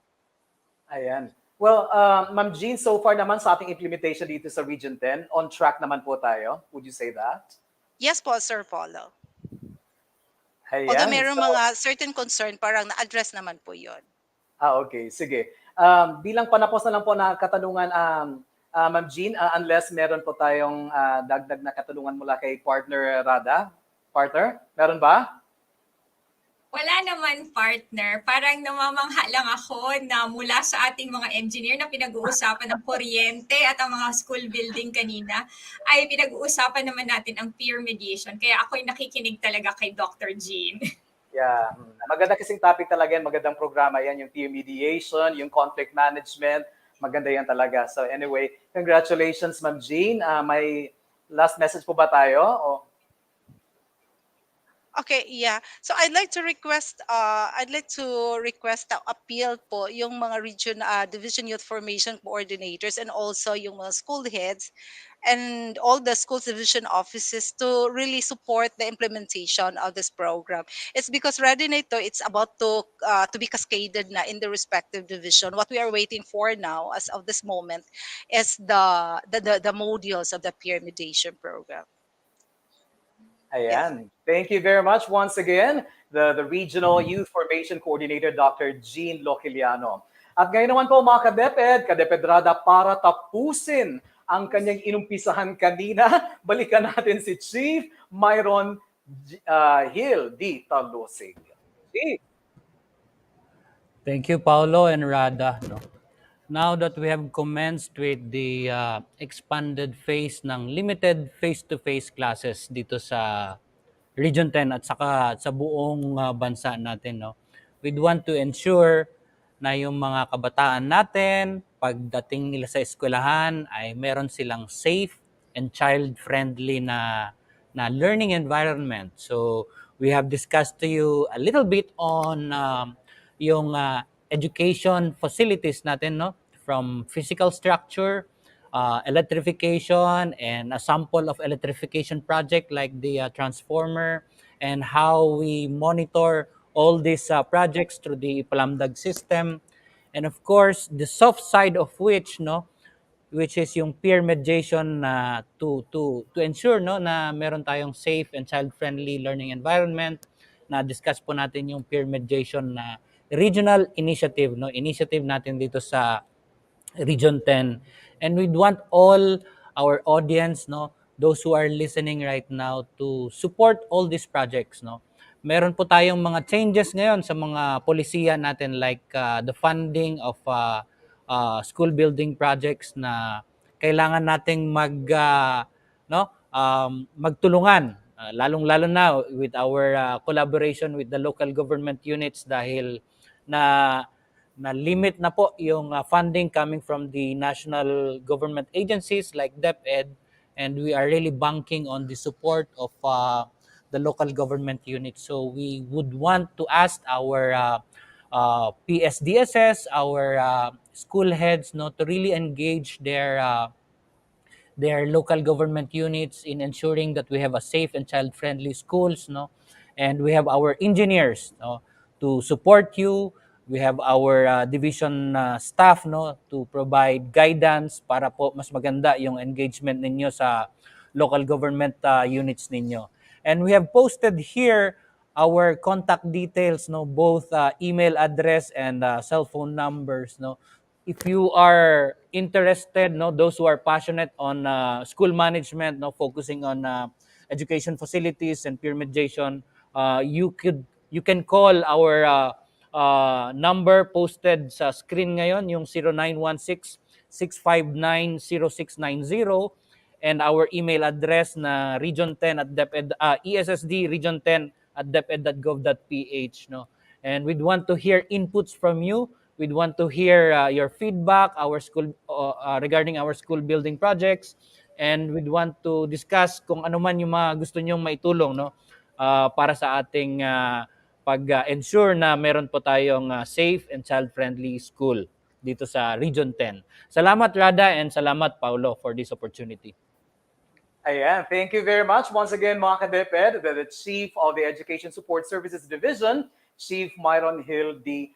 Talosig. At bago tayo magpatuloy, shout out muli tayo sa ating mga viewers. Ayan po. Greetings Asa naman naman ang atong mga gahong dira, partner? Eto, partner. Sige, susubukan ko kung kaya ko, ha? Ayan, mula kay Menchi Eyalas. Good morning, everyone. Watching from Lumbar Elementary School, Tangub City Division. Ayan, partner. Mula naman kay Rowan Singcol Melesio Etchen. Good morning, watching from Sinabuagan Elementary School Division of Valencia City. Ayan, thank you po. From Teresa Madridano Beltran. Good morning, watching from Bonifacio Elementary School, Misamis Oriental Division. At mula naman kay Jade Kakayan uli. Nako, makikita at mapapakinggan natin yung balita ni Ma'am Jade. Maayong adlaw, ka-DepEd Paulo at ka-DepEd Rada. Thank you, Ma'am Jade. At mula naman kay Gwen Neri Borge. Good morning, everyone, from Tagulwa National High School. Kapartner! Yes, partner. We also say good morning to Jonabel Mendoza Montejo. Good morning, watching from Libona District 2. And meron din tayong galing kay Harriet Abarco de Mesilio Gomera. Good morning, watching from Gata Elementary School, Clarin, South District. And we also say hi and good morning to Miss Grace Abrera Galarpe. Ganina na ko naghulat. Yung ako kakita. Watching from Baltimore, USA. Maayong gabi din ha sa inyo, ma'am. We also have Katharina Hinko. Good morning, watching from Katadman Elementary School, Ozamis City Division. And M. Joy Masukol Emano. Good morning, everyone. Watching from Mohon Elementary School, Taguluan District. Ayan po. Ayan. At dito naman tayo sa DepEd Philippines partner. Good morning, watching from Sergio Legayada National High School from South Cotabato. At mula naman sa, of course, Kalilintad Integrated Peace School Division of Lanao del Norte from Bear Ems. Paano ba yun yung pangalan? Mula naman sa General Santos City Division, Shirley Cedilio. At mula naman sa Negros Occidental, Mary Jean Pedrosa. At mula sa Sarangani Province, good morning, watching from Kawa Central Elementary School, Sarangani Division. Partner, meron ka pa ba dyan? Yes, partner, of course, wag nating kalimutan, nanonood sa atin through DepEd Philippines, si Ma'am Becky Palad Postrano. Good morning, Ma'am Becky. Andito po si ka-DepEd Paulo. And we also say good morning to Johaira Basmala Muner, watching from Schools Division of Manangolo Integrated School, Kauswagan District Division of Lanao del Norte. Marami po tayong mga watchers galing po sa Lanao del Norte watching through DepEd Philippines. Magandang umaga po sa inyong lahat.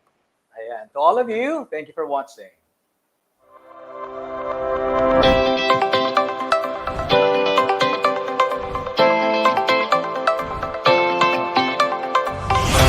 Serbisyong tapat. Serbisyong sapat. Serbisyong dapat. Dito sa Teach Shortcut, serbisyong galing sa puso para sa bawat guro.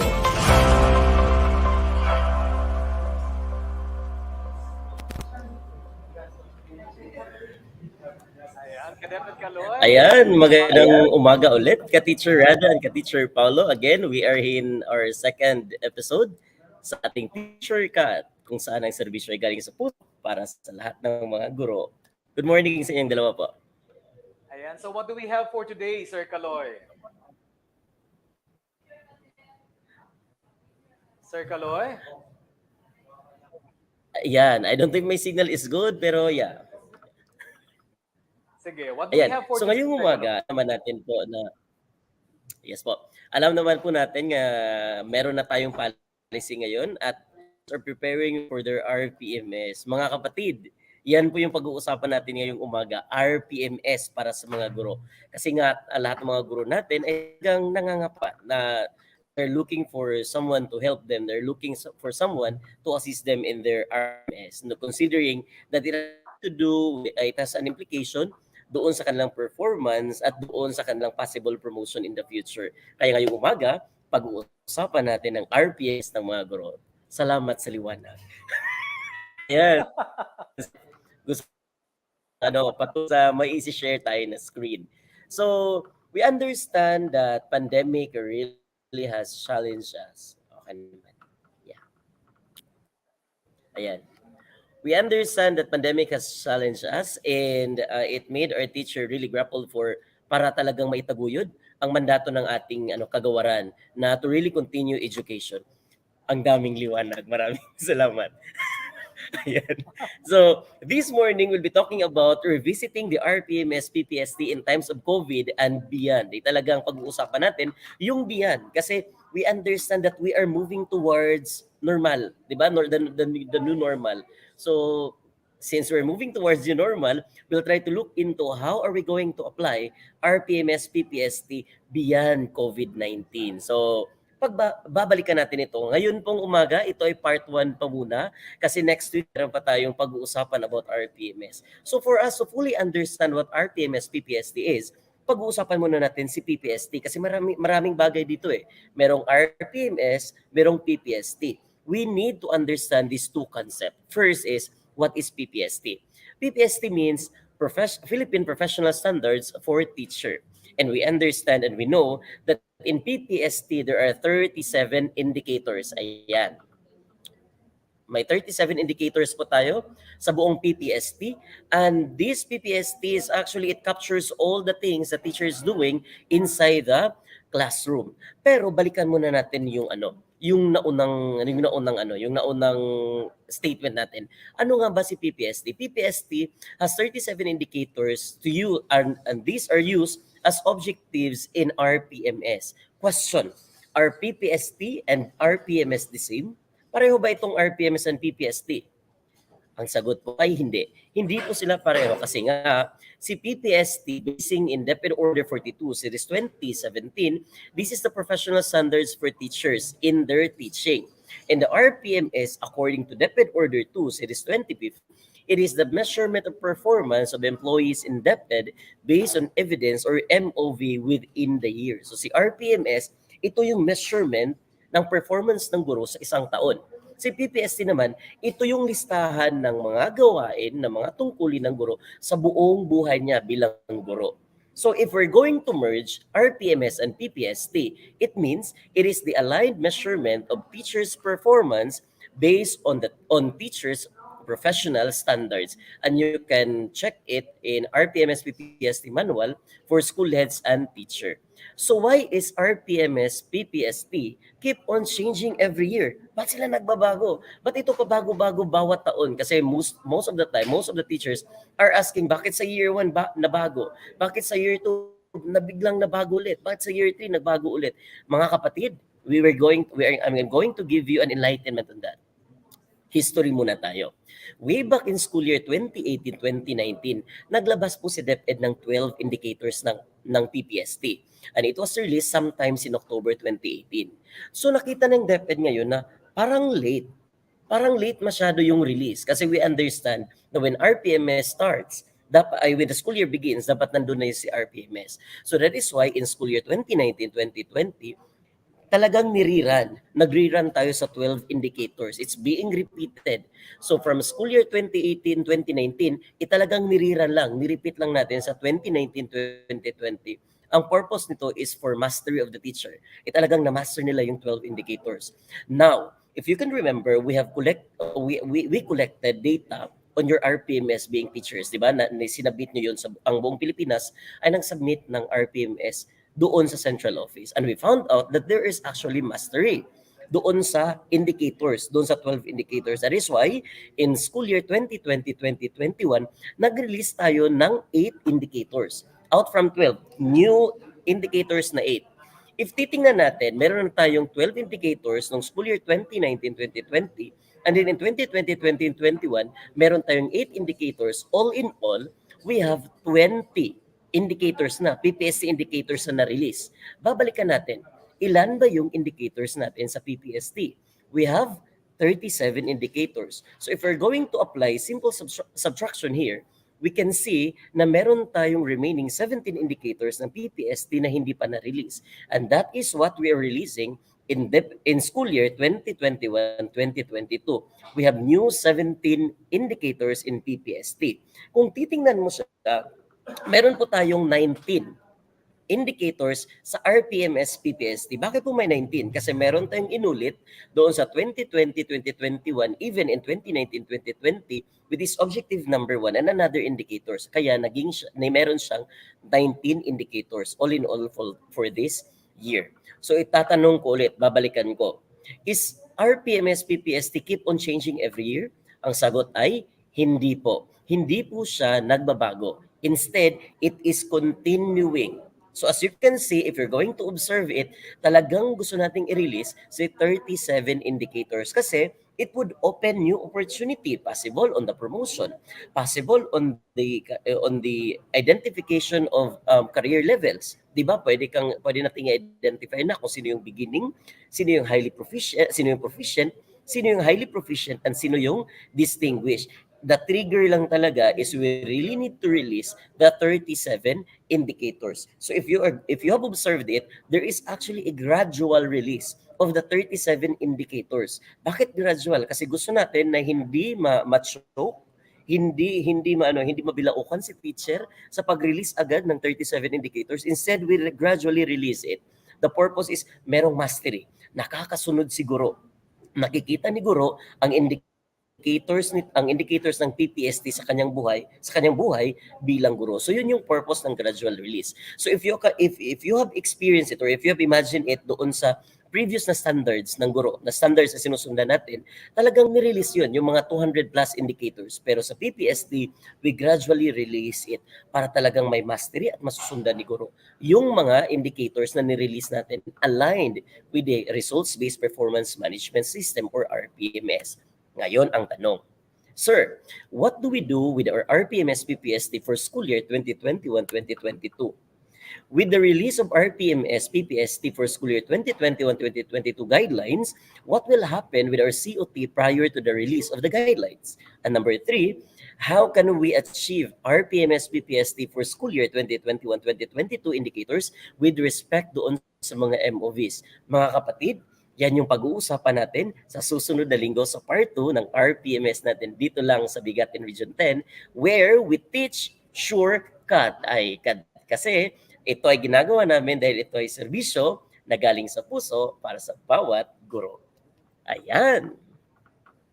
Ayan, Sir Kaloy, ang ganda naman ng input mo. I'm pretty sure marami pang manonood sa atin yan sa susunod na episode natin. Kasi may karugtong yan, di ba? Sabi mo. What we're planning is that next week po, Kadeped Paulo, is that we are going to talk about the indicators level. The indicator level talaga, how we're going to accomplish it. How are we going to assess teacher performance doon sa classroom? And then we are going to align it with the modality, with the learning modality that we have inside the school. Kung paano mo ma-observe si indicator 1 if I am a modular teacher, if I am an online teacher, if I am on the radio-based instruction, if I am an online teacher. So meron tayong ganong alignment. Ang purpose ng talaga nito is we'll be able to provide technical skills sa mga guro natin. Doon sa Maharlika Department of Education, talagang masusundan nila at hindi po sila magiging at the end of the school year, they will all be rated outstanding doon sa performance nila bilang guro. Kasi yun naman yung to help them. Ayan, so maraming salamat si Kaloy. Aabangan natin yan next week, mga ka-DepEd. At para naman sa ating mga division o para sa ating mga updates mula sa ating mga divisions, panoorin po natin ito.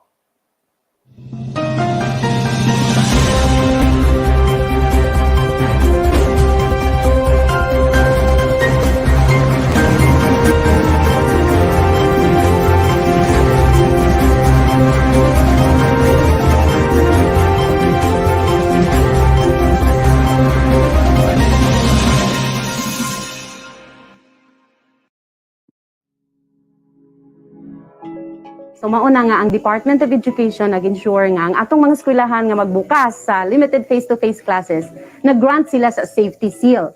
Ang pag-obtain aning safety seal, moagi gid siya og daghan nga stages. Number 1, kinahanglan ang school compliance siya sa School Safety Assessment Tool. Mao na itong gitawag og ESSD. Daghan na siya nga mga criteria under anang ESSD compliance. Dayon, number 2, dapat nakakuha kita sa LGU concurrence. 7 elementary schools, 10 secondary schools, and 6 integrated schools from the division of Ozamis City are granted the safety seal and certificate of concurrence from the local government unit to open back its doors for the limited face-to-face classes of learners. The 7 elementary schools include Felipe Carrion Central School, Ozamis City Central School, Labo Central School, Mintalar Elementary School, Roman Mabanag Elementary School, Maximino S. Laurete Senior Central School, and Pipan Elementary School. The 10 high schools include Ozamis City National High School, Oxat, San Antonio National High School, Labo National High School, Jose Limho National High School, Montol National High School, Gala National High School, Pulot National High School, Labinay National High School, and Tabid National High Schools.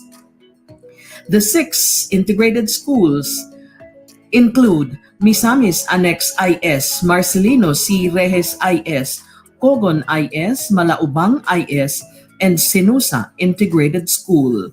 For BigaTEN DepEd 10, Arlene Villa reporting, Sparkle Ozamis Diamonds, Ascenso Ozamis.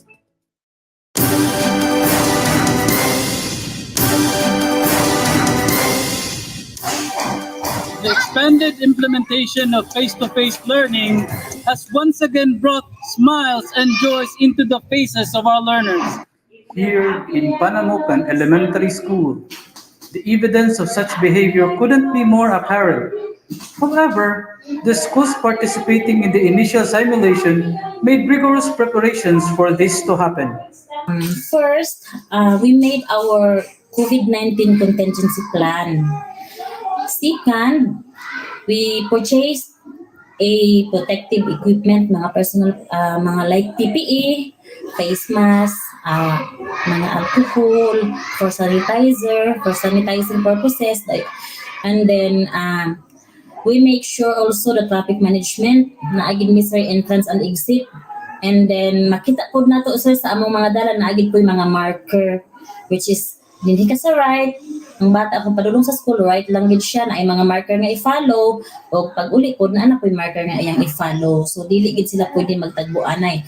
Also for the classrooms preparation, ang teachers they make sure nga ang mga seats naka-alternate gid siya, 1 meter apart gid siya para ma-make sure ang social distancing, and then they make sure that all the learners will wear their face mask, and then make sure po nga naagid sila alcohol, and then for they also have we make sure we plan for Kung mag-recess na sila, supervised gyud, dili pwede nga magtapok-tapok sila para nga malikayan gid nato ang kaning COVID-19.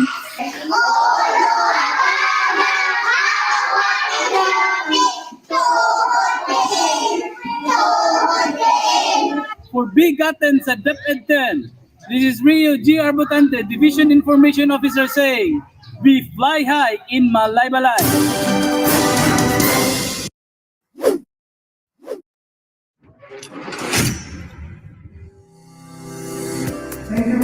Maayong adlaw, ka-DepEd. Welcome to the Division of El Salvador City. As the division prepares to the resumption of the limited face-to-face classes, a consultative conference is conducted here at El Salvador City Hall with our parents, barangay officials, city health officers, school heads, DepEd personnel, and other allied government agencies. Disinfection ng mahitabo before mag-open para sa safety sa ato ang mga kabataan. Is ang komunikasyon sa ating local government office, sa ating barangay officials, and of course po sa ating Parents Teachers Association. Nga buksan na pagbalik ang limited face-to-face classes. Mas mapasayon ang pagpa-eskwela sa mga bata. Hatag og information dissemination ngadto sa atong mga ginikanan nga ma-aware sila sa atong pagsulong sa atong face-to-face class. The first face-to-face regional MANCOM was successfully hosted by the division last March 2, 2022 at Country Village, Cagayan de Oro City. It was graced by the educational leaders from the 14 divisions, Assistant Regional Director, and other DepEd regional officials.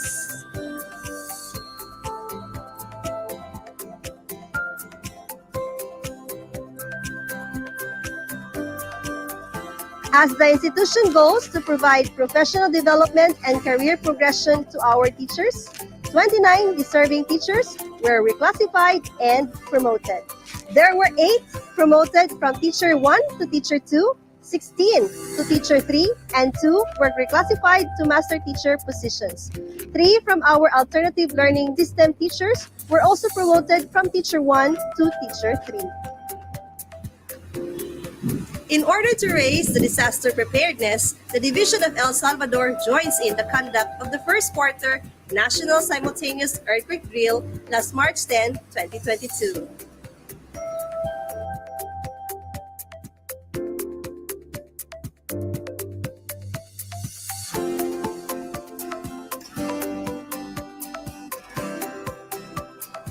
There you go. You just heard the latest news update from the Division of El Salvador City. This is your news correspondent, Mary Jade A. Kakayan, saying, here in ELSA, we preciously polish each gem. Ayan po, maraming salamat sa ating DepEd News 10 correspondents Arlene C. Villa mula sa Sangay ng Lungsod Osamis, Rio G. Arbotante mula sa Sangay ng Lungsod Malaybalay at kay Ma'am Jade Kakayan mula naman sa Sangay ng Lungsod El Salvador para sa DepEd News 10.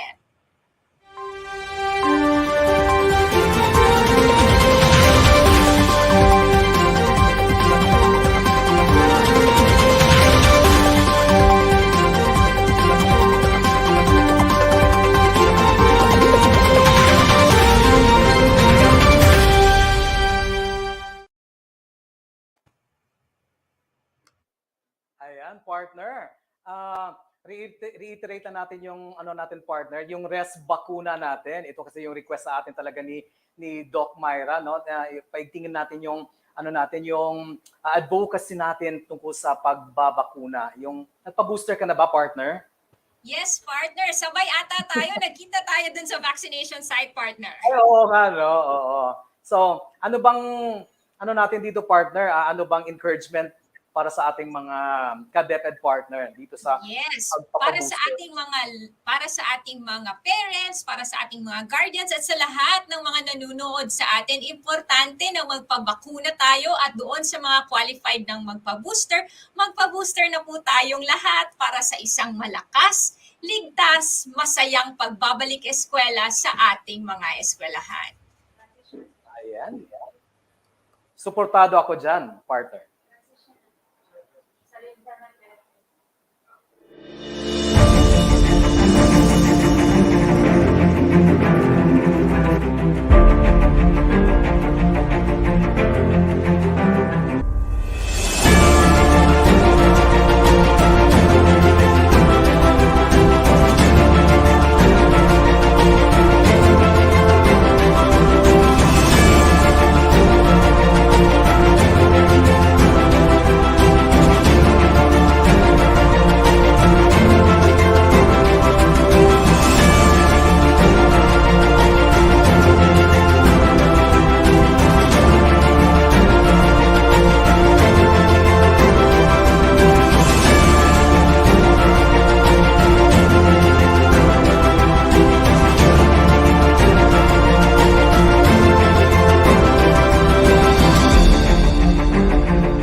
Ayan, partner Darada at mga ka-DepEd, nagdaan na naman ang 2 oras ng ating pagbabahagi ng ating programa ngayong araw na ito. And we finally say thank you to the following for making every episode of BigaTEN DepEd 10 possible. Of course, our very own Regional Director, Dr. Arturo B. Bayocot, CESA 3, our Assistant Regional Director, Dr. Victor G. De Gracia Jr., CESA 5. Partner?